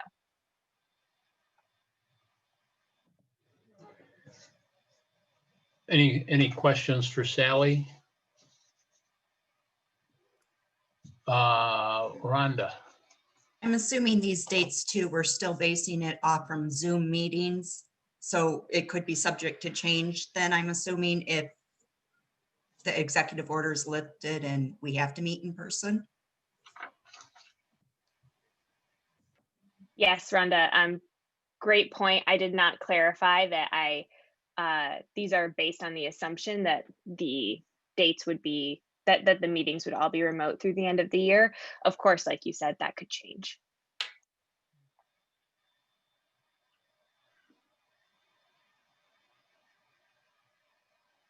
Doug.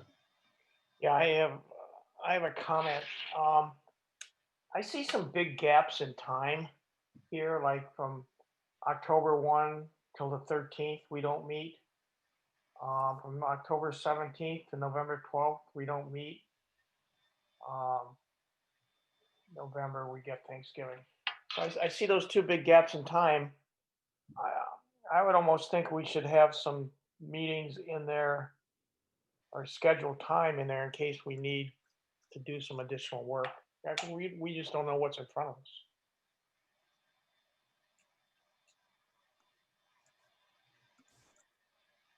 Sally. Just to quickly provide additional context, Doug, I forgot to directly address that, so thank you for raising it. You know, part of the reasoning there, and you know, of course, again, just a starting point for you all in your discussion, is that it's kind of that concept of going slow to go fast. I think there's a substantial amount of work here outlined in order to hire an executive director and begin hiring the staff that you need. But basically the idea that you want to do those initial things right, and do it in a time frame in which you can attract the applicants that you need. That said, of course, this schedule, if you were to agree to it, wouldn't actually limit you to these meetings. If there was a need for you all to call another meeting, that's always an option for you.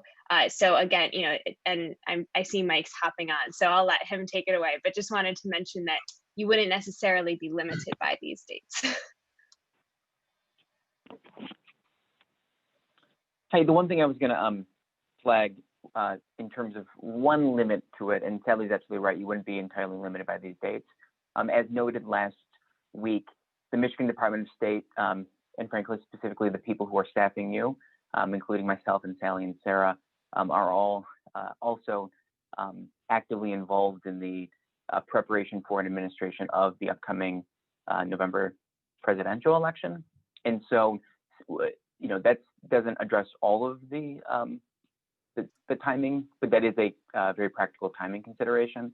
And so, you know, you have to be upfront and clear about that in terms of the, you know, doing everything we can, wanting to support you all as actively as possible, but also wanting to make sure that we continue to provide you the level of support that we think you both deserve and also reflects well on the standards that we otherwise bring to our work. But then at the same time, having to, you know, balance out the other demands of the Department of State, particularly in this moment for the election.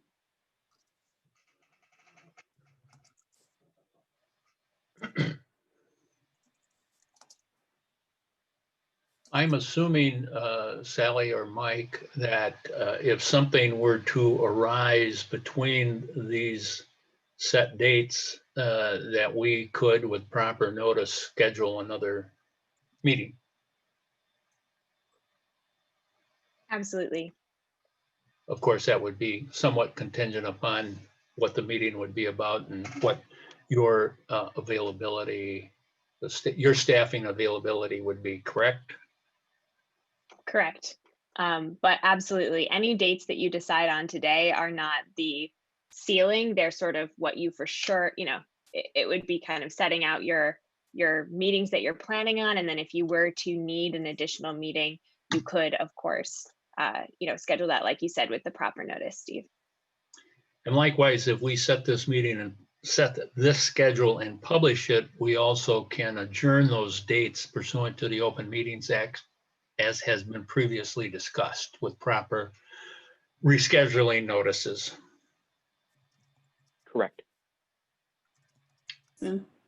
Cynthia? So I just getting used to all this meetings. It just seems like Doug said, there's large gaps where we aren't meeting with each other. And since really we only can communicate when we're in open meetings about things, I'm wondering how would we even be able to communicate that we need another meeting? I just don't know how this is going to work. I think my first thought would be we could communicate that to Sally if we needed to schedule something else or make any changes. The thing that I could also maybe say is, I mean, I see the gaps, but I think I relate to Sally's thought of going slow to move fast and making sure we're doing thorough work. I don't know, maybe this is just me, but back-to-back meetings seem like a lot of hustle and bustle, and maybe might lend toward more talk time and doing time. It might take us some time to do the things that are listed here, or time for them to come to pass if it's not something that we're actively doing. That's my first thought. I also enjoy the flexibility of afternoon versus morning, thinking about people's school and work schedules and then personal lives. I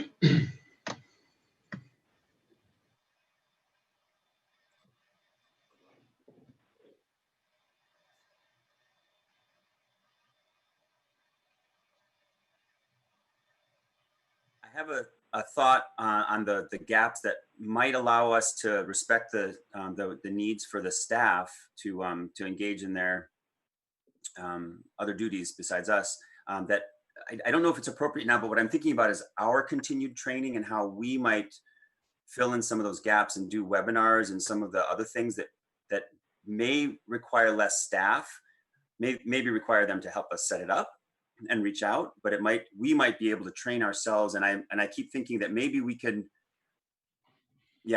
take more of the education of ourselves. We might be able to try to propose something to fill in those gaps if we feel like we want to keep working without neglecting, let's say, the focus on hiring our staff and not diverting our attention. We're still learning and catching up and coming up to speed, but not, let's say, actively deliberating and making a decision. We're teaching ourselves, and potentially, I think, opening it up, because it's going to be an open meeting anyways, right? During that training, we could potentially be training some of the other citizens who are coming along for the ride. Cynthia. Yeah, that's kind of what I was thinking about, as far as I feel like there's only so much I can read over and study myself. I feel like it was really helpful last week when we had presenters come and teach things and present information. And if we can only do that when we're all together in a public meeting, it seems like we're kind of putting that off a little bit. I would rather be learning more up front.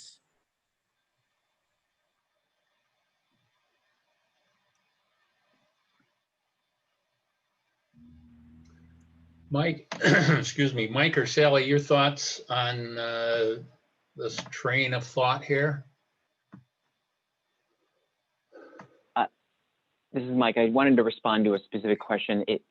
Cynthia, forgive me, it may have been your question, but just a question of how would you all convene, or at least even kind of clarify that you want another meeting if, if you're not to talk with each other outside of,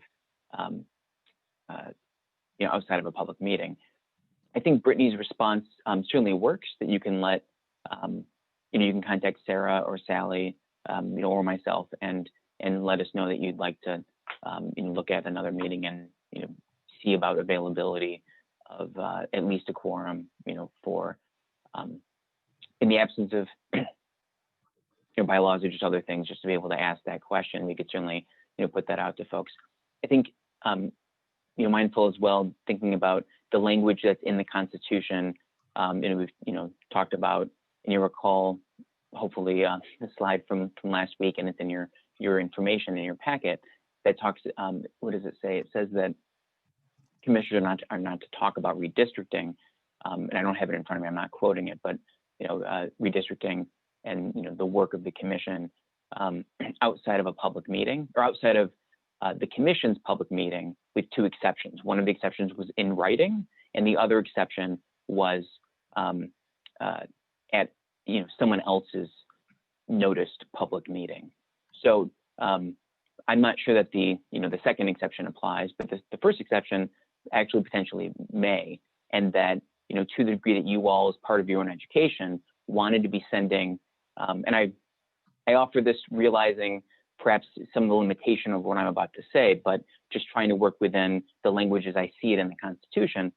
I think that each of you is allowed by the language in the Constitution to send an email to any of the people, or dare say all of the people, and to ask them questions or whatever else. And so to the degree that you individually, one of you had a question for one of the U of M law professors, perhaps Professor Katz, or for Justin Levitt, who I think was from Loyola Law School, or any of them.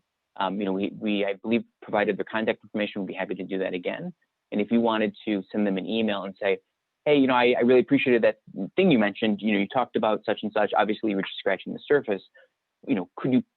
Are there any additional resources you could provide, or even do you have a lecture that you're giving on this topic? Maybe you already have it in video form, or you have it coming up in your class because you're a professor that I could watch.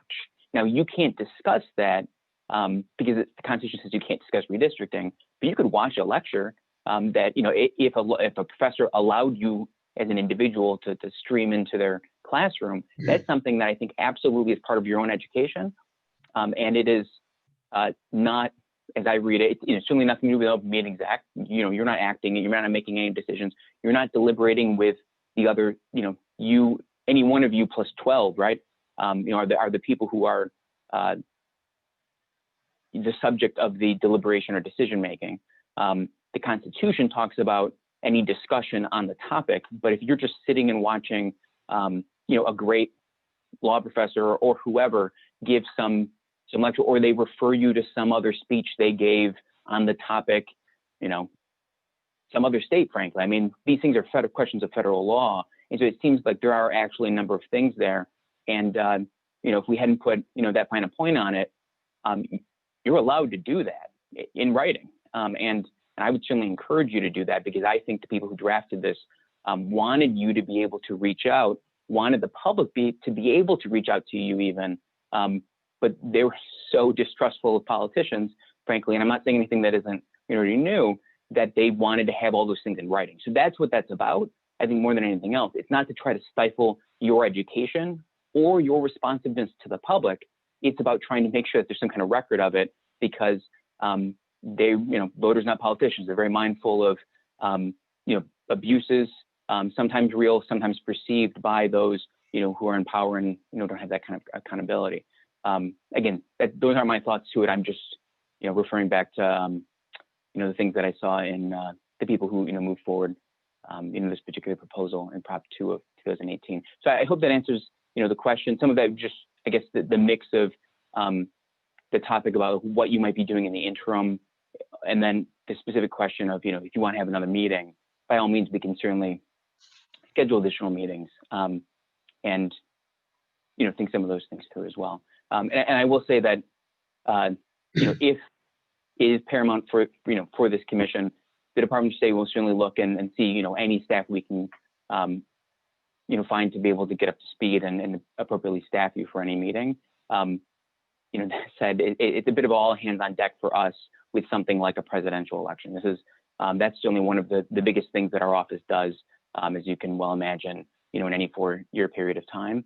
And so, again, it's not just the three of us, it really kind of uses the full bench all the way.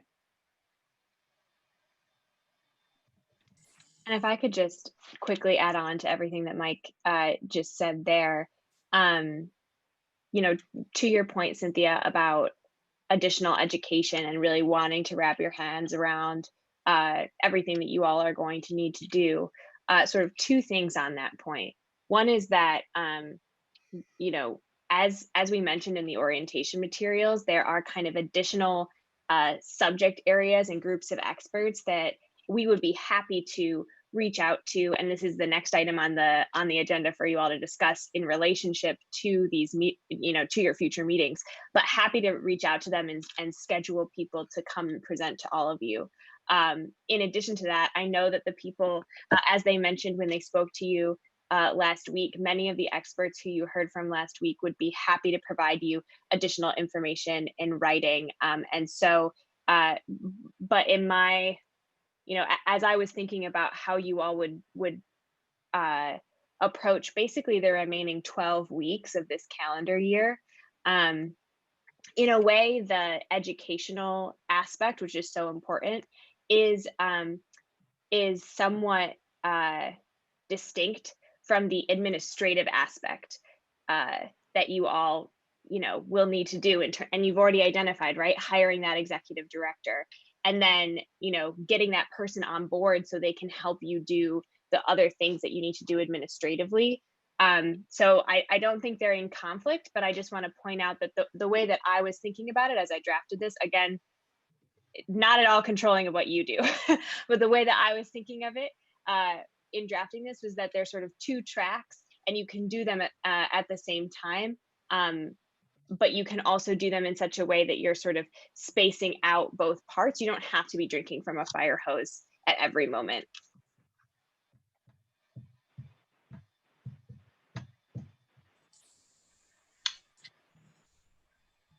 Any other comments on the schedule? And keeping in mind, we're going to talk about webinars and further educational items after we finish with the schedule. I think I'm okay with the schedule as presented. Is that a motion? I not yet. Okay. You realize we can have further discussion after you make a motion, right? I do. I see Glenn's hand, sorry.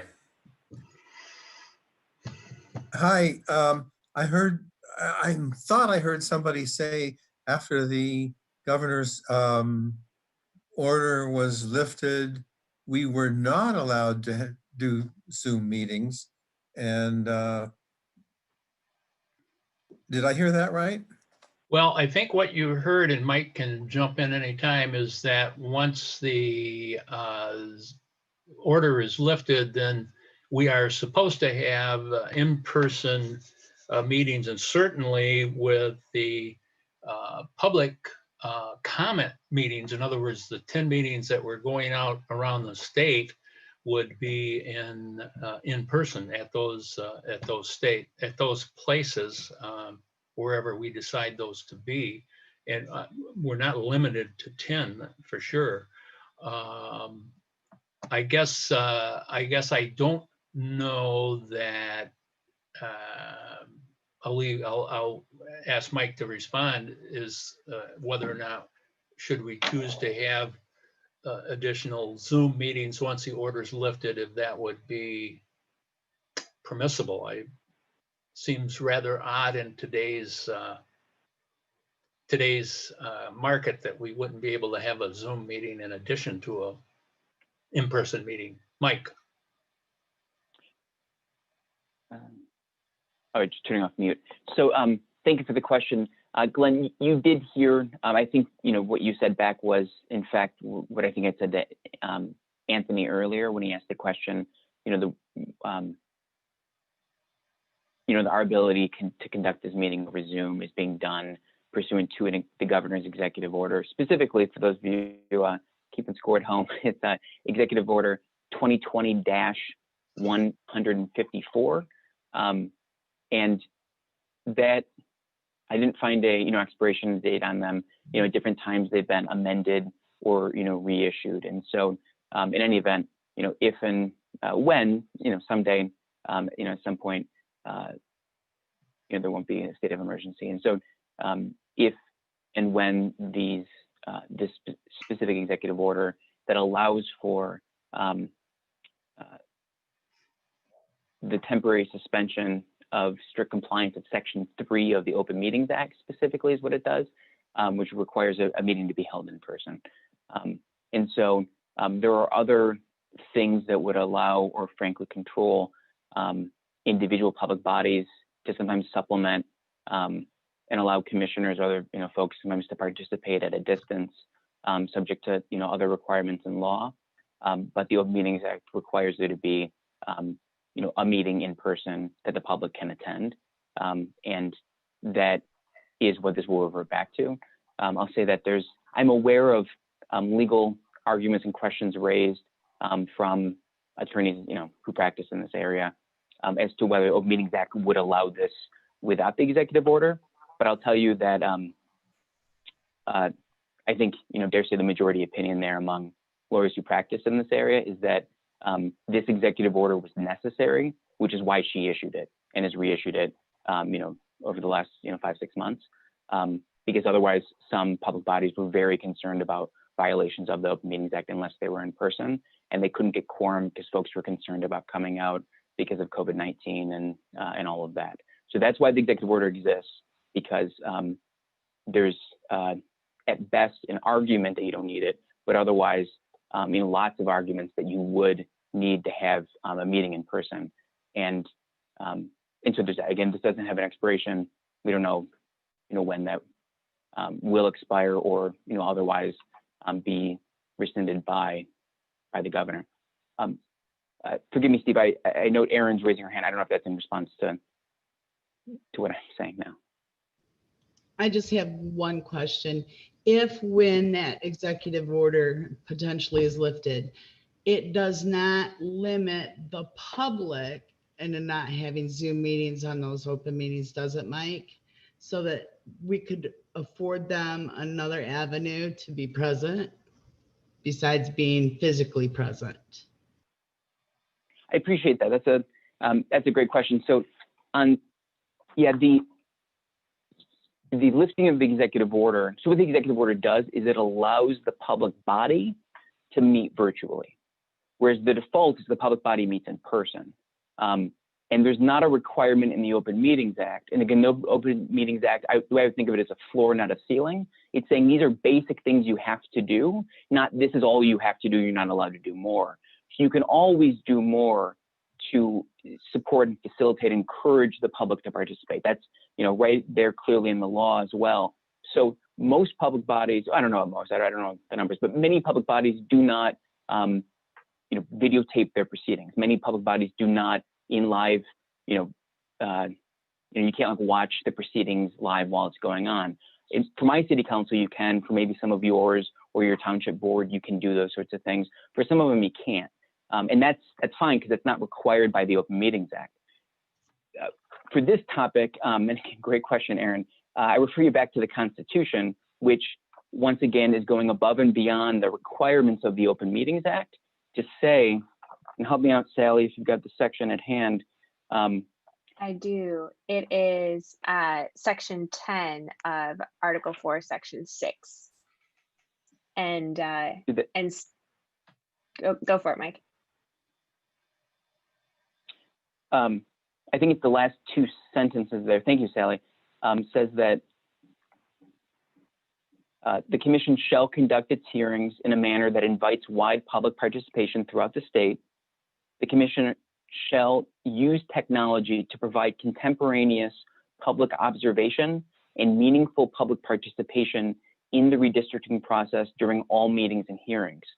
So if there was no coronavirus, we'd all probably be in person in Lansing somewhere, wherever, but, and we would have, we'd still be streaming this live on Facebook and YouTube or whatever else we're doing, not because the Open Meetings Act requires that, but because this here again, the language in the Constitution is an example where you all have a higher obligation than the standard Open Meetings Act because of that language I just read in the Constitution. Erin? Will that dictate the public comments? I know we have that little notice on the thing that says due to the virtual meeting, public comments need to be taken beforehand. Will that still be an option for those that can't attend publicly and physically in public? Another great question. If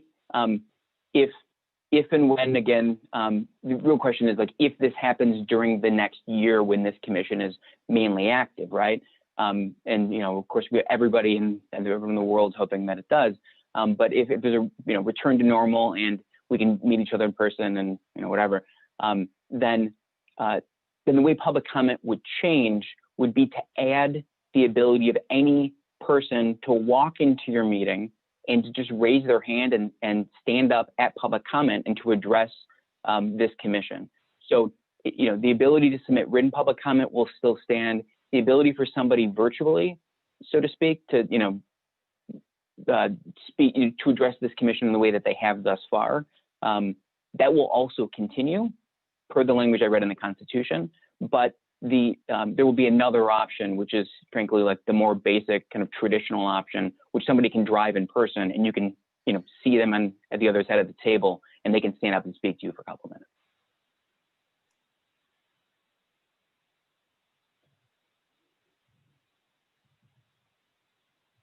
Any further questions? Anthony?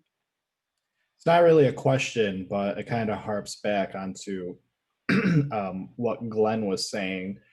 Even if we approve the schedule, and if, hypothetically, if we are meeting in person, this commission we can call whatever meeting we want to call. As long as we give the Secretary of State enough time to, make a declaration of a public hearing, it's in our power to do that. So we can totally add to the schedule really whenever we want. That's my understanding, yes, that we can add additional meetings subject to the appropriate notice provisions. And of course, subject to the staff being able to do what we are requesting they do. So with that said, I'd like to motion to adopt this proposed meeting schedule for fall of 2020. I second. Okay, Anthony made a motion to accept or adopt this draft proposal as our meeting schedule tentatively, and Aaron seconded it. Any further discussion?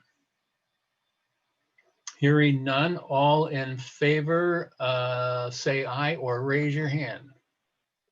Aye. All opposed, the same sign. It's adopted unanimously. Okay. So we have a meeting schedule.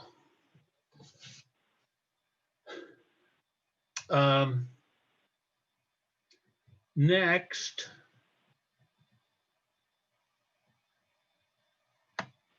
since we just got back, I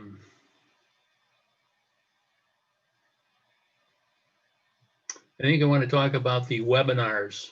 Unless everybody, does anybody want to take a break right now? It's a little early. We just kind of got back. So, okay, we'll move the break. Sally, where'd you go? There you are. There you are. Man, this thing jumps around. I can't believe it. Webinars. Talk to us about webinars. Yes, thank you, Chair. So I'm quickly flipping to this page in your orientation materials. It starts on page 16 for those of you who might have it available. And to the public watching, just a reminder that these orientation materials and the other materials that are discussed today are all available on the website on redistrictingmichigan.org.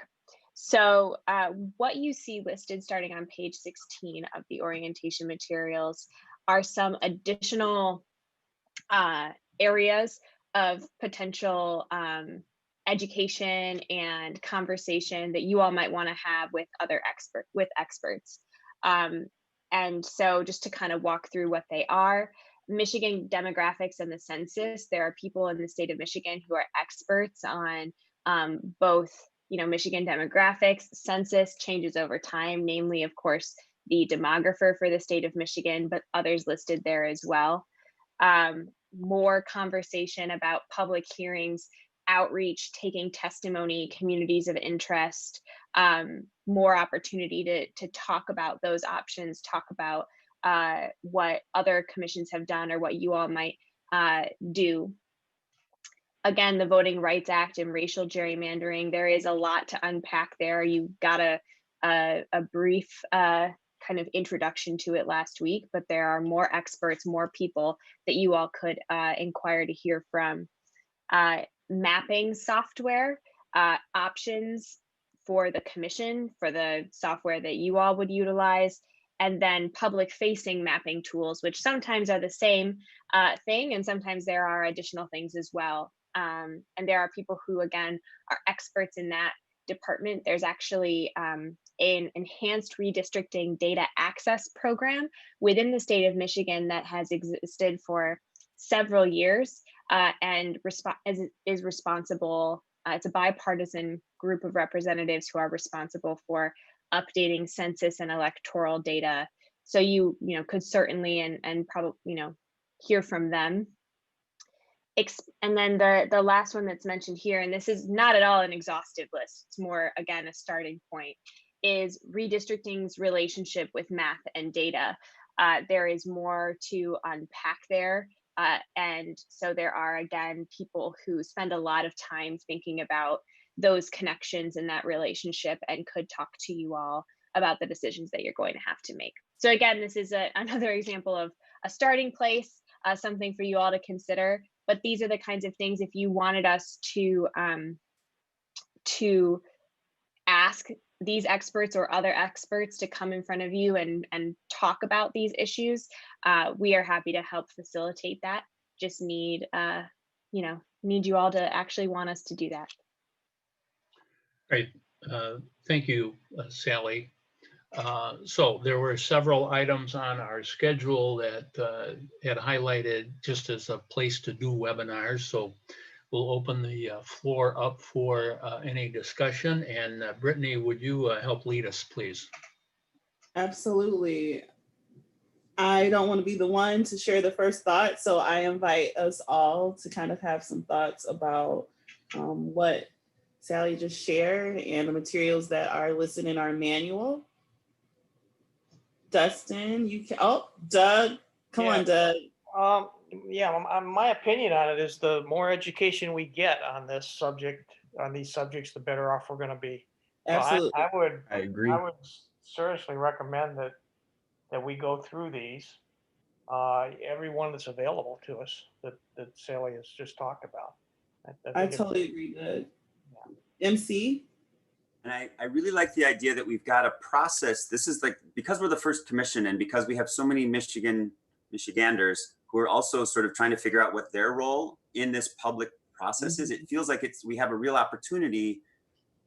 I mean, I think we're doing open meetings, so there's kind of education by default if the public is sort of watching everything that we do. But I'm wondering if there's a way for us to leverage this up, like as we educate ourselves, right, and ask the Secretary of State to coordinate this. Part of me is thinking, like, I wonder if we could have some way to, I don't want to conflate too many things, but I feel like we could leverage this and educate the public in let's say, a course that we also take.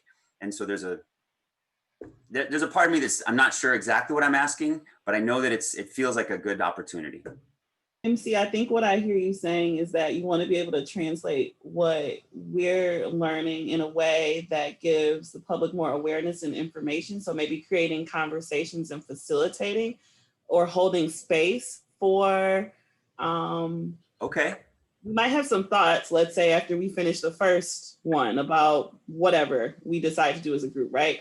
And so if we have to have public hearings or, these public forums, that might be a way to introduce the information in a shared learning kind of conversational space, get folks to kind of talk about it in that way, as opposed to us standing as the experts, because I feel like what we learn here might change all the time and how we feel about it. But that's just my first thought. I'm not sure if that's what you were saying. I like it.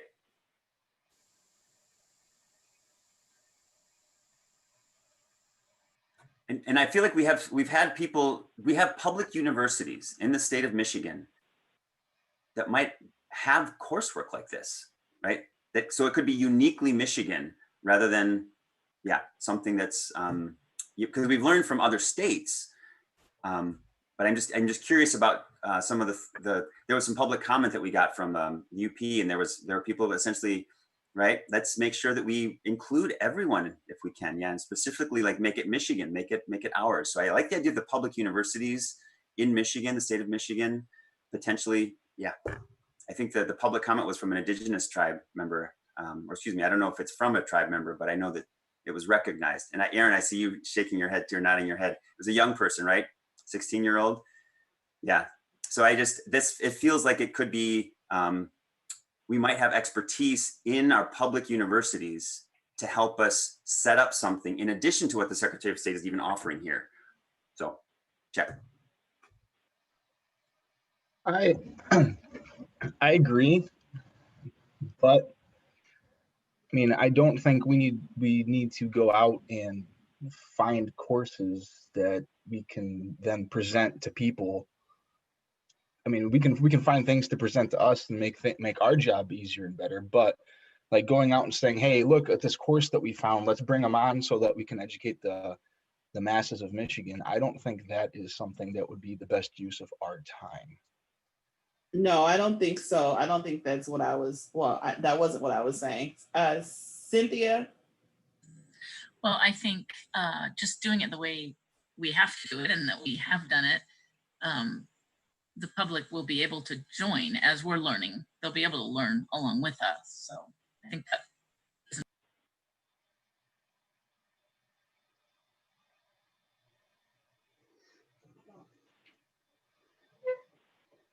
I think I'll just offer that the reason I'm considering the university is because I'm recognizing that the staff at the Secretary of State may be required to do a lot of extra work to help us set these things up. And so I'm imagining trying to figure out a way to do something different. So again, why I brought in the universities, I'm trying to figure out a way of us asking them to delegate, for example, for our education. That may not be appropriate, but that's what I'm playing. That's the idea I'm playing with, to help get the education we need, open it up, and help them run a presidential election, them being the Secretary of State's office. Sally, go ahead.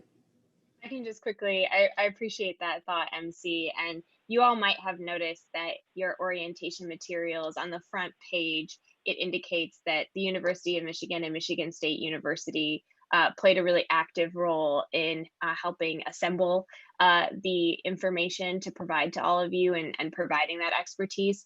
We would certainly be looking to them to, advise us and you all on who are the right people. They helped compile this list of topic areas along with the Princeton Gerrymandering Project. So absolutely, I think it wouldn't be the Secretary of State's office, of course, doing that work. It would really be those public institutions and involving other public institutions in the state of Michigan as well. Thanks for that clarification. Well, I don't think my comments would be, we've got spots for theoretically 5 webinars, seminars, whatever.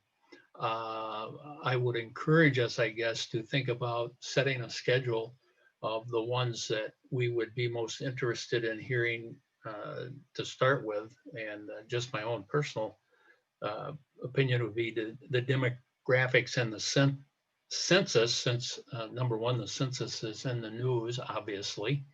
And demographics is one of the things that we haven't really talked about all that much yet. And so that's one of the keys that we need to think about. So I'd like to get that in and then move on to another area such as mapping. Those are just my observations, and clearly MSU and U of M and other universities have expertise that we can tap into, and I'm sure they would be more than happy to help us out.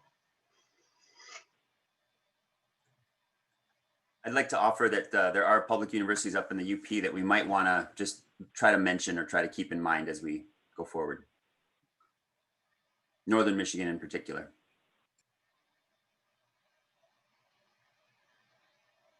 Well, let's not ignore Michigan Tech and Lake State. Sorry. Lake Superior.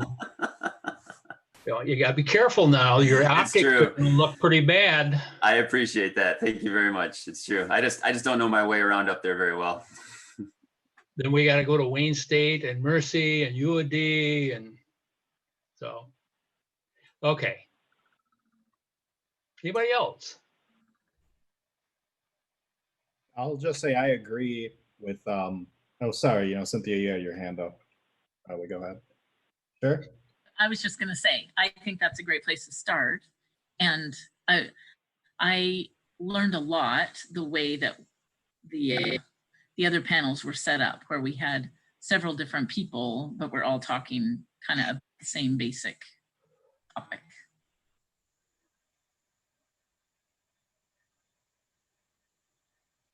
Anthony, you're muted. I agree. I was just going to say, I echo the comments that I think that as many of these people as we can get in front of us, the better it will be. I have a question for evidently Sally. What is the lead time on setting these up?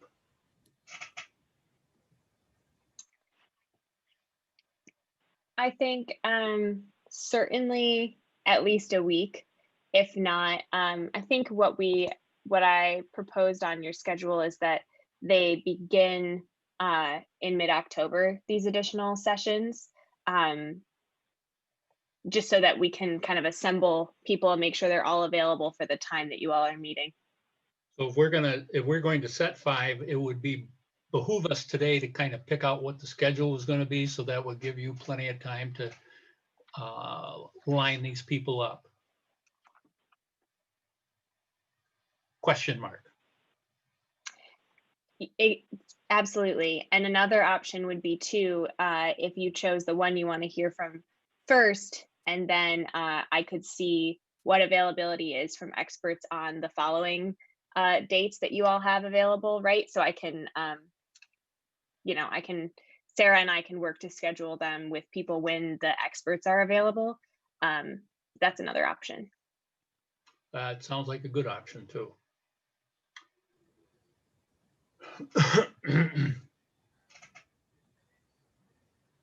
Any motions?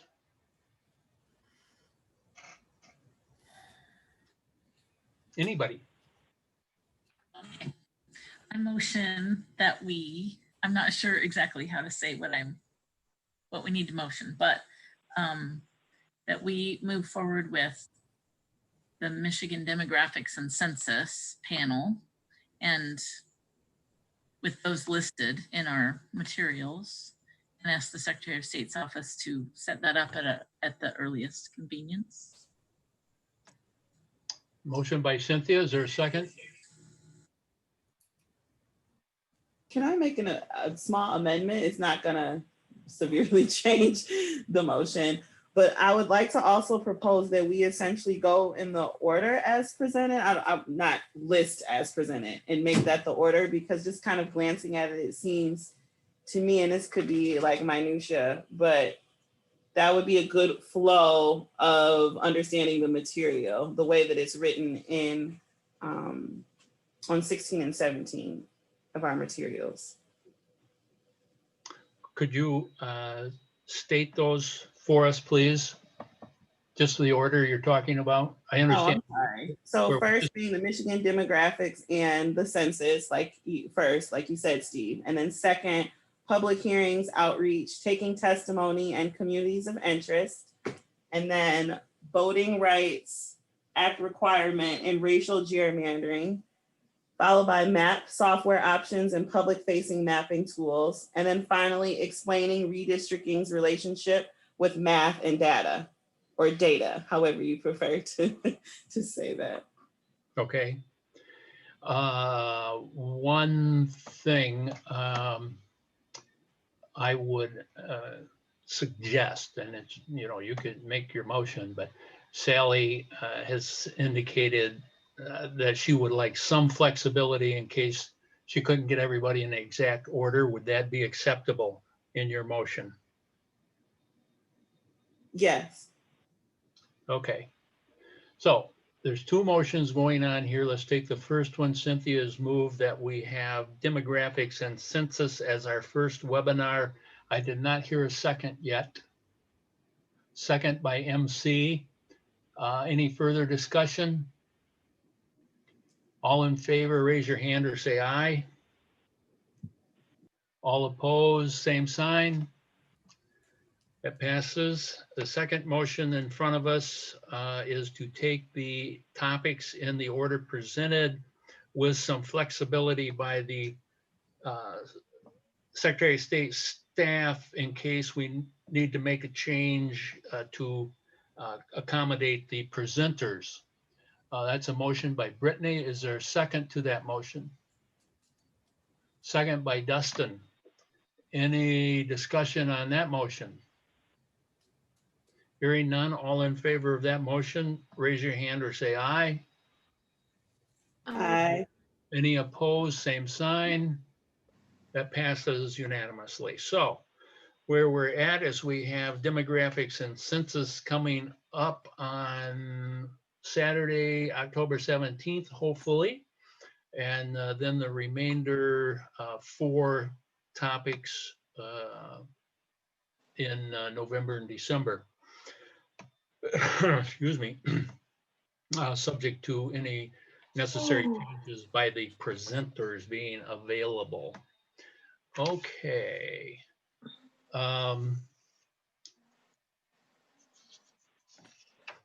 Now we are at the point of a break, and that's relatively close to where we're supposed to be. So when we come back, we'll talk about general counsel, I guess. So this is 10 minutes. We'll take a break until 1:05. See everybody back here at 1:05.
Hi, this is Glenn. I don't see anybody. I just see a white screen that says break. Glenn, could you turn on your camera in the bottom left-hand corner? There should be a button that says start video.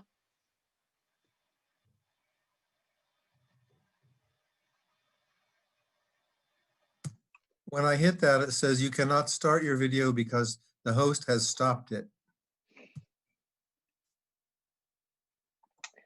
Let me see 1 second. Glenn, we can connect with you offline for technical There you are, support. Glenn. There you are. And Glenn, can you see everybody? No.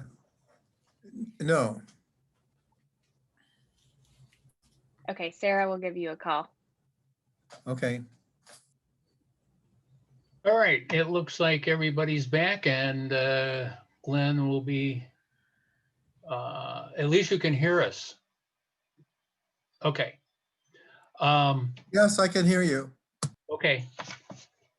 We can see you, so if we need, I'll just have you nod or say something. So you're not excluded. You're here.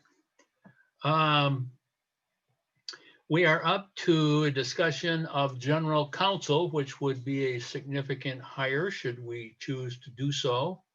And we are at the point of having a draft which was passed out or sent to us.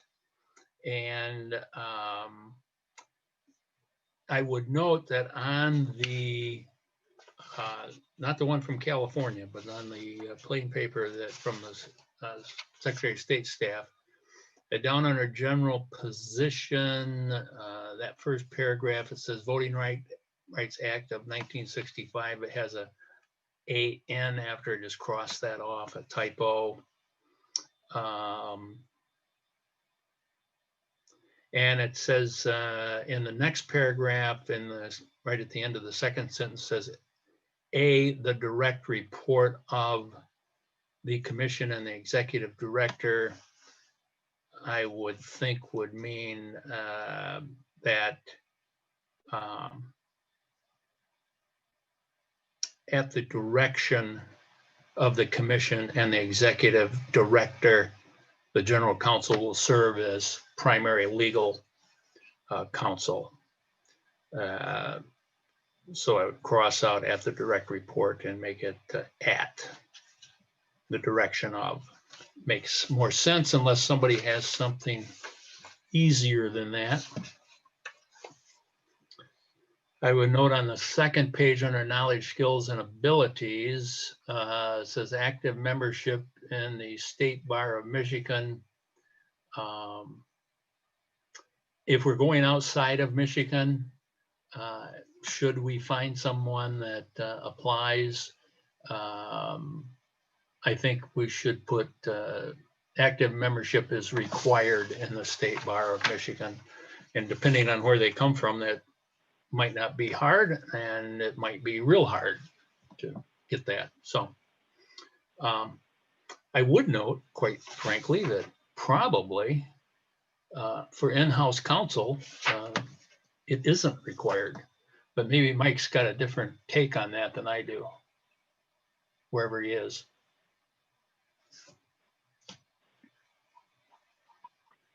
Hi, Steve.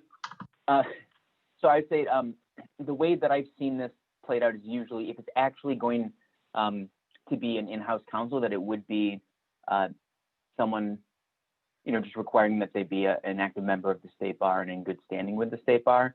One of the reasons there, of course, is that you're not simply looking for the legal mind, if you will, and the legal education, but also the importance, as you certainly know, and perhaps many others, on the commission are aware as well, of the attorney-client privilege, and just making sure that you've got the full value that can come with an attorney.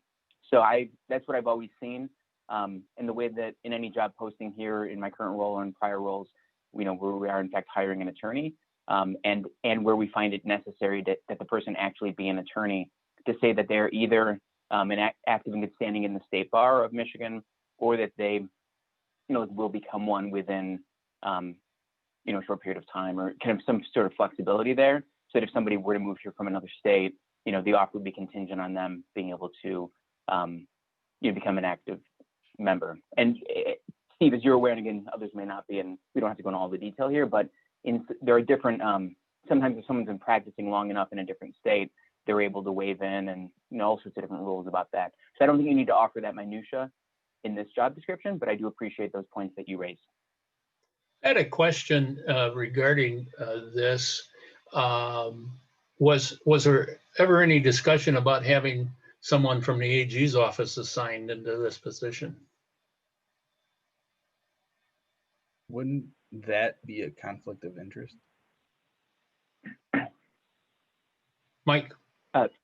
Yeah, to Steve's question first, I did not think about that. I can certainly add it. I'm already going to be reaching out to the AG's office on the other question of the Open Meetings Act, and I can certainly, raise this with them.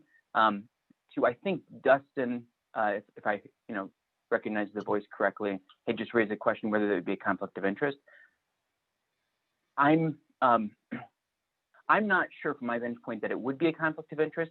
If it were, if the AG's office were able to provide counsel to you all, and there were a possibility of a conflict of interest, I will say that they have long-standing procedures that they can put in place to address any potential conflicts. So, for example, being at the Department of State, the Attorney General's office represents us and every other department in court, and officially the attorney of record for all the different state departments.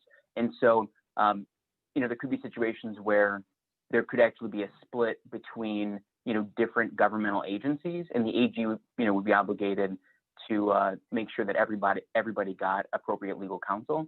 So sometimes they can address that through creating what's known as a firewall and having different teams of attorneys take on one client versus a different team of attorney taken on a separate client. On this particular matter, I'm not seeing the conflict itself, but that doesn't mean that it's there. In any event, I'm happy to raise all of that just as questions for to the AG's office and report back whatever they say. Thank you. And with that, I would open it up for discussion. I think Rhonda had a comment. Go right ahead, Brittany. Take over. No, her hand was raised. That's why I just, sorry. Rhonda? You were opening it up to comment, and so I just wanted to make a comment about the Attorney General's office. I think, in my opinion, that the perception the public might get if we brought in the Attorney General's office for our counsel, they might think there could be some bias. So I don't know if maybe that's what Dustin was thinking of, the perception where, we're trying to keep everything truly unbiased and do everything as independently as we can. So I think hiring an outside counsel would probably be in our best interest as far as public view too.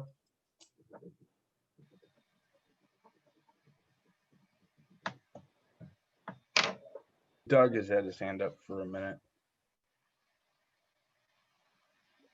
Yeah, I fully support what Rhonda just said. And actually, that's the exact same comment I was going to make. It's the perception to the public, particularly when you've got an elected Democrat, and if she was a Republican, it'd be the same issue. And you're pulling somebody from their office, the perception is there's some influence. And I think what we want to do is avoid the influence. And I think the better approach is outside counsel. Duly noted. I'll strike that from any question to the AG's office about the Open Meetings Act. Thank you.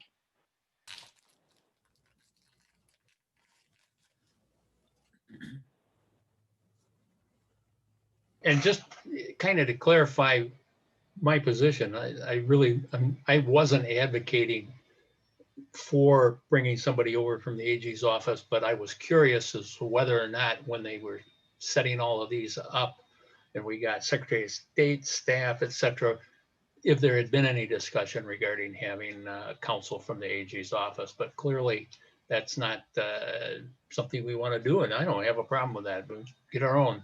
It's fine with me. I'll volunteer. Oh, no, I can't. I'm on the committee. Shoot. I make a lot more money.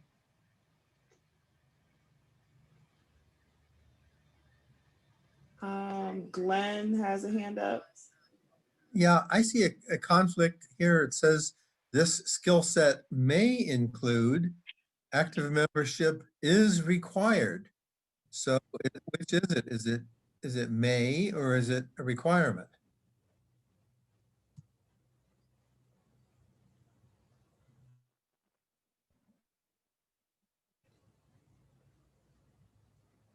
Well, I guess my humble opinion would be, as part of the may require, is that active membership is required. So there are mays and then there are requireds. And I certainly don't want general counsel in here that isn't a member, active member of the State Bar of Michigan. Does that mean that the rest of them are desired but not required? I think there certainly could be some that would be true of, yes. That would be up to us as a committee, as a commission to decide. Okay. If you just strike the word may, this skill set includes, and so forth. It doesn't say, for the things other than being in the state bar, it doesn't say at what level. That's what we have to determine when we interview the person. I like it.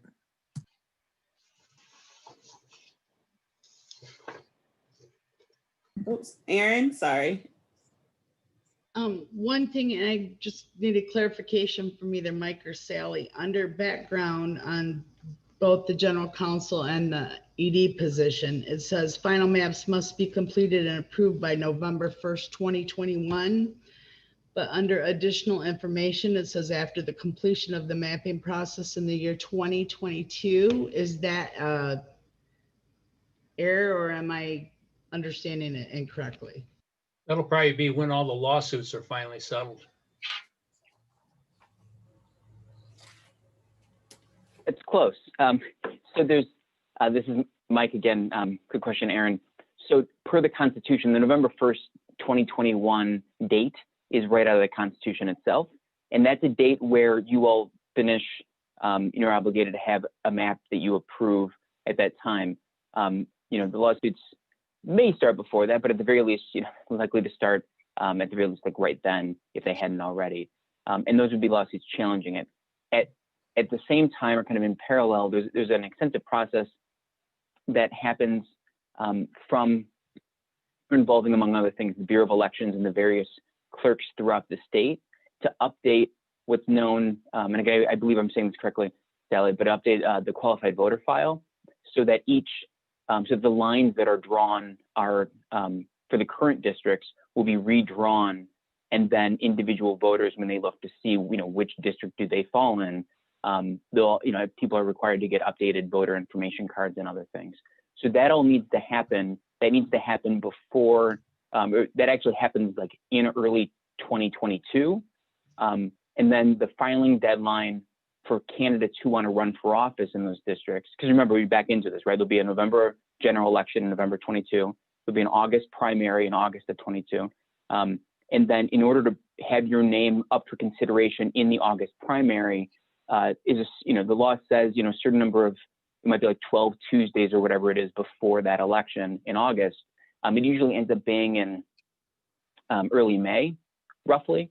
So kind of, broad strokes, you're looking at early May when somebody as a candidate for office for the August primary would have to submit the requisite number of petitions, signatures, and whatever else they have to do for whatever they're running for. And so before somebody can figure out which district they're running for and get signatures of electors in that district, all the other background information that people, most voters are just not, the real infrastructure of elections, that needs to be updated. And that's what was updated earlier in the year in 2022. And before that can be updated, you all have to, approve this map. So that's where November 1st came from, both constitutionally and also why the drafters of the Constitution picked November 1st versus 22, because it actually takes time to update those lines. Point of, I don't know, point of order or something. I appreciate the edit on the skill set include. One of the things that crossed my mind as you were discussing that was that I'm not sure that active membership is itself either knowledge, skill, or ability. It strikes me as just almost you could create a separate category just to say requirements, as opposed to, and I've seen that in some other job descriptions as well, where you have one section that says knowledge, skills, and abilities. And so skills might be like, you're a good public speaker. Skills might be you're a good writer. Those are things that, a lawyer should have just for the general practice of law anyways. And versus, formal requirements, we are not even considering you unless you have this. You have to have a JD. You have to be an active member of the State Bar of Michigan. You have to, I don't know, whatever else. It says, for example, minimum 10 years experience. So 10 years experience sounds like it's actually, the way it's written, is a formal requirement there versus, 10 years experience is, is that knowledge, is that skills, is that ability? So apologies to someone who was involved in the drafting of this, that we didn't, flag that earlier, but I wanted to at least raise that as a way that some other job descriptions handle things like that. And then you have your opportunity to also say, preferences. You could say something like, we prefer somebody with experience in the public sector, but, it's not required, or we prefer somebody, I don't know, whatever you want to do.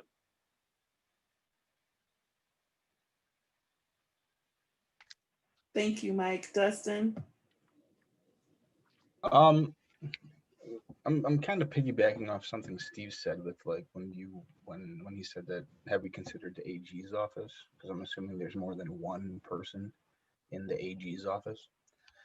Have we considered retaining a firm as opposed to just one particular individual? Because I don't know if the workload would be too much for one particular person to handle or not.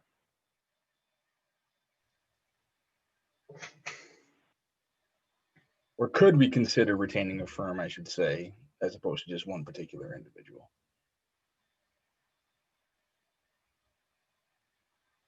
Mike, go ahead. We did consider that, and I think along those lines, some of the materials that we sent over to you, reflected that for a couple of reasons. One, based on some of our experience, but then also based on some of the feedback that we were hearing from some of the other commissioners.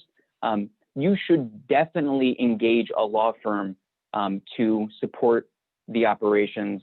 Or actually, that is our strong recommendation, put it that way, because of the specialized expertise that is, undoubtedly going to be necessary with the lawsuits that will come regarding kind of the core operation of drawing a map. And so the ability to find, that is, again, those are the more specialized things. Someone on this call, maybe MC, already referred to that earlier about how, I think Justin Levitt said it last week, that the Loyola Law professor, that, they're the same, specialists, there are only kind of a certain number of specialists truly in those areas of the law and VRA and the like. And, every 10 years, all the states are engaging them. So that kind of thing makes a lot of sense. And, I think there's a lot of, value there. In terms of, I'll just say it's a very different sort of skill set. The more, also important, but more different kind of law, for example, of public bodies here in Michigan. So if you have a question about the NVRA, you should definitely go first and foremost to someone like Professor Katz or Professor Levitt, who spoke last week, or someone who spent their career working on those very things. If you have a question about Michigan FOIA, they're not going to be the best lawyers for you. They're not. They'll be the first to tell you that. If you have a question about the Open Meetings Act in Michigan, they'll say the same thing. If you have a question about, if you have an HR issue, God forbid, with your executive director, that's not going to be the sort of thing. A contract issue, leasing, data disclosure, data retention, some of the other things that come up, that's not going to be, again, different skill sets. Yes, they're all lawyers, but you're looking for distinct skill sets. So that's, I think, the rationale behind perhaps having somebody in-house, that maybe there are enough, if you will, kind of like small but important issues that you want to make sure you're taking care of. That doesn't necessarily have to be in-house, admittedly. There are smaller firms that you might be able to engage with, as many public bodies do. and they work, with somebody who's not actually in-house, but they have a retainer with them, or, hourly fee. There's various ways to structure that. So I think, again, it's a good question, but the way that I see it is not necessarily in-house versus a big firm, but rather there's different kinds of skills and different kinds of needs that you have. And you should keep that in mind, that it's at least two different types of needs there. Well, then I would say that just based off what you just said, Mike, one person may not be able to have all the skill sets required that we would require for what we're going to be doing. I would imagine that we would need more than one particular person that has, because I mean, everyone specializes in something, right? So one person may not necessarily be the best course of action, in my opinion.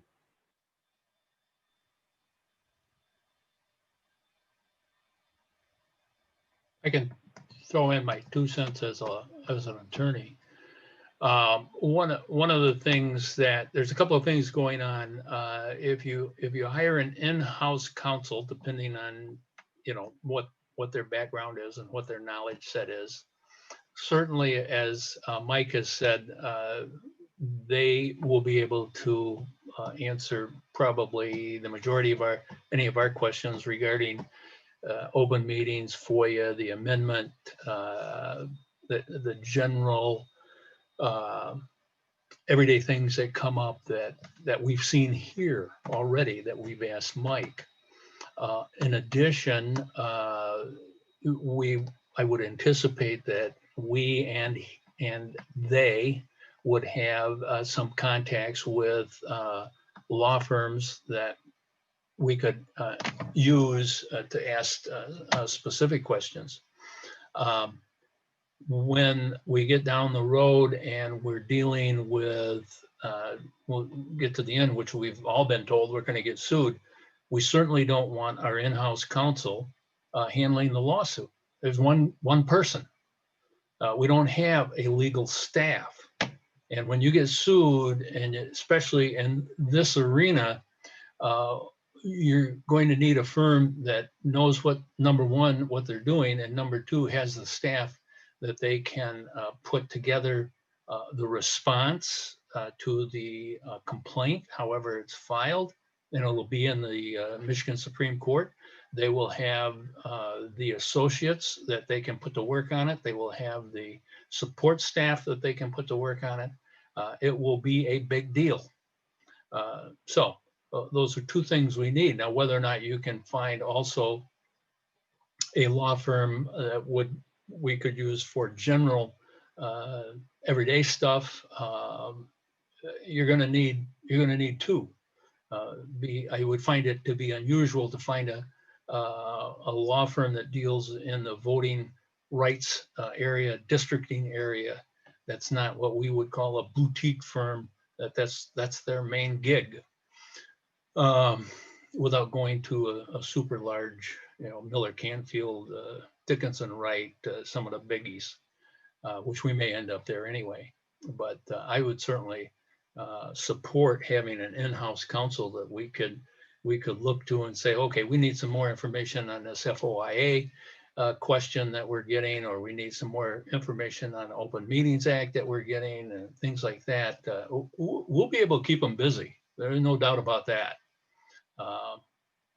But so I guess, I don't know if that provided more information for you, Dustin, but that's kind of where I see it going, having been in the business for 30 years or plus. I won't tell you how many pluses. And I've handled cases, not in the voting rights area, but I've certainly handled cases that required me as an attorney to tell my clients, say, hey, this is way beyond what I can do, simply because it's more complicated and it needs bigger staff and more people to work on it. So that's my comments. Oh, thanks for shedding some light. I think I might have misunderstood what we were actually looking for. So.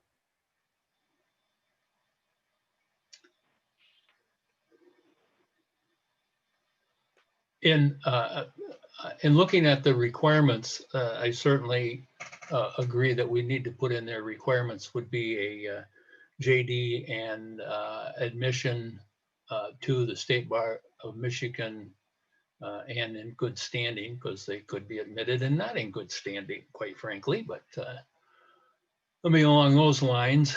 I might also suggest in our knowledge and skills, skill set, I would propose to keep the skill set may include but not be limited to, as Doug has suggested in another portion of our meeting. We may think of something else that we want to ask the person.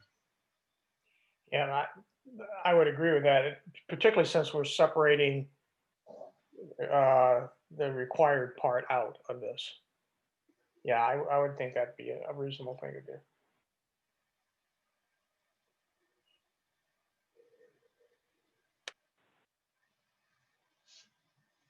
Now, other than that, I would say that the job posting, assuming the person can walk on water, this is probably pretty good.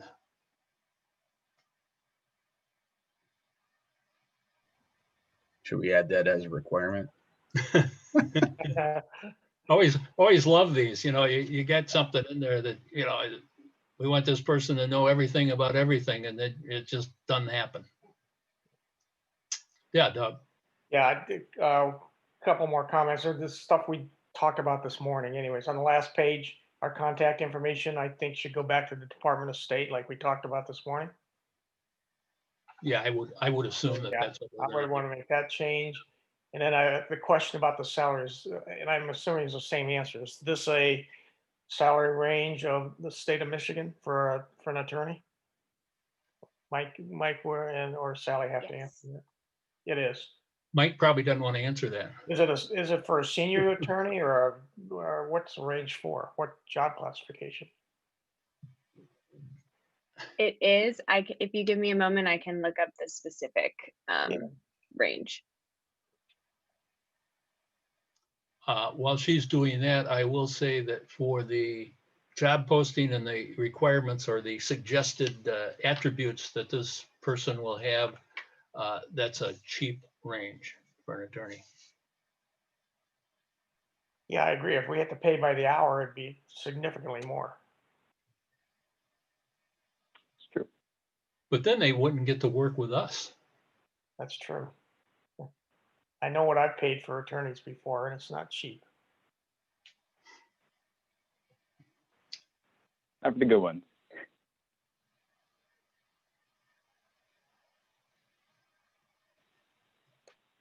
Yes, so I just pulled up the document that's linked in that description next to the salary range. So that is the salary range for what's classified as a senior deputy director in Michigan state government.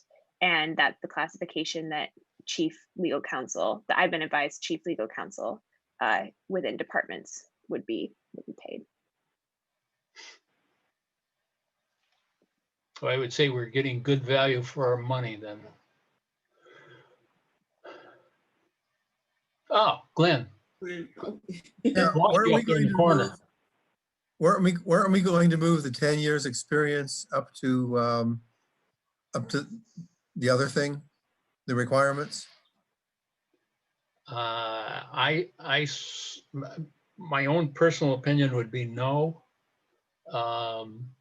There will be people, at least there are attorneys that I personally know that don't have 5 or 10 years of experience that may very well fill the bill for what we're looking for. They've been at firms. Typically, they will come out of a larger firm, and they will have had a lot of experience in a lot of areas. And we would not want to exclude consideration of those people simply because they haven't got 10 years under their belt. I would say that I would be suspect of someone rolling in here with less than 5 years. Okay, thanks. Mike. Steve, I think that makes a lot of sense. One of the things that that you might consider doing is, if you're thinking based on what you just said, if you wanted to pick a date to say like 5 years required, 10 years preferred, and I don't know, whatever years you want to put in. One of the things I'm thinking about is, on the one hand, of course, this is laying out your expectations in a certain regard for yourself, but you all are, not bound by whatever you say today. You all can, do this, and then later on you get an application back in, and then you could decide, actually, you think it's a really strong person. They only have 4 years, they only have 9 years, or whatever it is. So again, your own rules don't limit you if you've got, a majority vote to be able to proceed. Instead, I'm thinking about a different sort of dynamic, which would be, we can certainly relay, and we will relay, all of the resumes we get. One of the things that we find when we post for positions is that we might post, you got one spot here, right? Without, frankly, it doesn't sound like much expectation. You may hire a firm for specialized things, but you're not planning on having a team of attorneys on staff. And so along those lines, you post this, given the high profile of this commission, you could receive 100 or many hundreds of applications. And then in a certain regard, we might report back and say, well, where do you want us to dump your 300 applications? And then you could say, oh gosh, maybe you say, well, could we see an initial cut? Could you give us everything that had at least, actually met the criteria? Because if you say they have to, have active membership or whatever, a way to think about this is not just to set the expectation, because people apply for things that they're not actually qualified for. And given the role that we have to you all, I don't know that I'm not going to feel comfortable not giving it to you, certainly not acknowledging that, because we're doing this at your request, at your direction. But instead, anticipating that you may have a huge interest, and frankly, even if you had 50 applications, that's a lot. And so to the degree that there were some either requirements or things that were clearly identified as being preference, that we could then actually say, well, here's the 50 or here's the 200, and these top 20 are not our ranking of who we think is better. These top 20 are the ones that actually meet both your requirements and your preference. The next 20 are ones that meet your requirements, but they don't meet all your preferences. And then the following batch don't actually meet your requirements.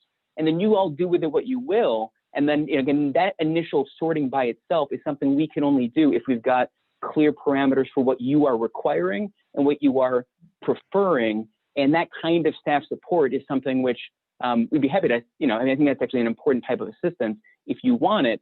But in order for us to be able to do that, we need that kind of clarity, requirement, preference, et cetera.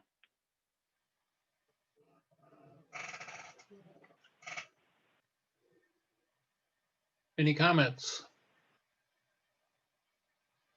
I think that's a good idea that Mike has. And I guess I would encourage us to give that some serious consideration.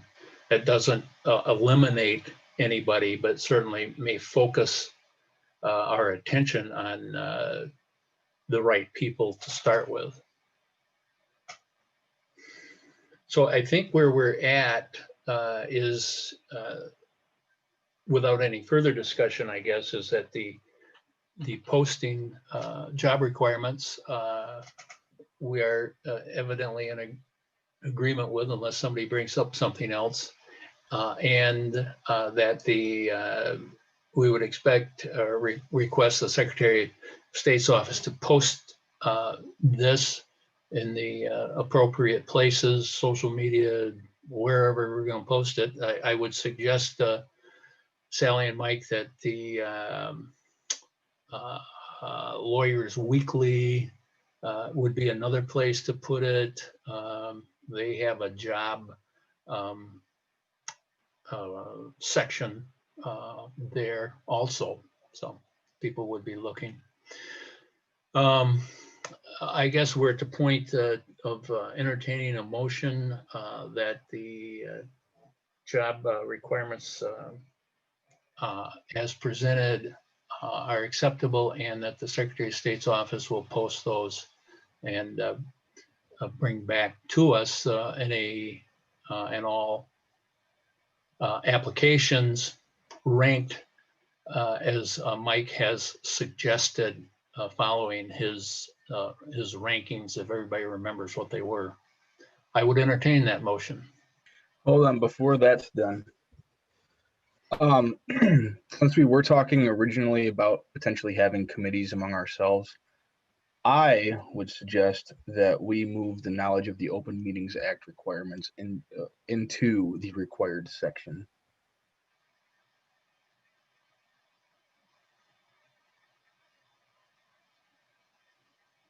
Any discussion? You want that added as a skill set? Well, As a requirement, the knowledge of the Open Meetings Act. I think, okay, I mean, we can do that, and it is knowledge, skill, or ability. I think we moved the other one was it just the reason we created the requirements was because JD and active membership isn't knowledge, skill, or ability. It's something a little bit different. Oh, that's a good point. That's a good point. It's still there. Yeah, I just wouldn't. Yeah. Okay, never mind. Okay. Mike. I mean, just in response to Dustin's comment there, I think, if you want to do that, you can just change the language and knowledge to say, even at the end, you could just say like, comma, required, versus some of them you could say like, preferred. I would say the Open Meetings Act is something that I think folks can definitely learn, and it's kind of a whole practice of law. But again, certainly something that I would think anybody who's satisfying the other things that are flagged here and that you're asking for, I would fully expect them to be able to get up to speed with the Open Meetings Act. It's definitely important because if you don't follow it, it certainly affects the public's ability to engage. It affects their perception of you. And there's also a distinct cottage industry of a couple of folks who file lawsuits against public bodies who violate the Public Meetings Act. And so you certainly don't want to be doing any of those things for all sorts of different reasons. So that makes sense. I just note that in the first bullet in that knowledge, skills, and abilities, Steve, you had mentioned that you, and again, there wasn't a formal motion. I don't know that there needs to be a formal motion, but you had discussed, reducing the minimum requirement to 5 years with 10, at least 10 being preferred. And that's not what that actually says. And so I don't know if you wanted to, if you actually wanted to do that and if other commissioners wanted to do that as well. But I just note that there's some conversation there and that it wasn't made. And so I don't know if it makes sense to kind of look through and see, are there other things in here where you would make it as, My personal preference, in having dealt with this in the employment arena for a lot of years, would be to make it 5 years. Okay. We get a 10-year person, that's fine. But 5 years, I think will serve us well. So with that, if that meets with everybody's approval, as you're seeing it on the screen, 5 years, 10 years preferred, I'm good with that. Glenn, you got a comment? Okay. I'm agreeing. Okay, entertain a motion to accept the job description as amended, as we're seeing it here, and to have the Secretary of State staff post and return applications to us. Subject to the ranking as presented by Mike. So moved. Dustin moved, second. Aaron second. Any further discussion?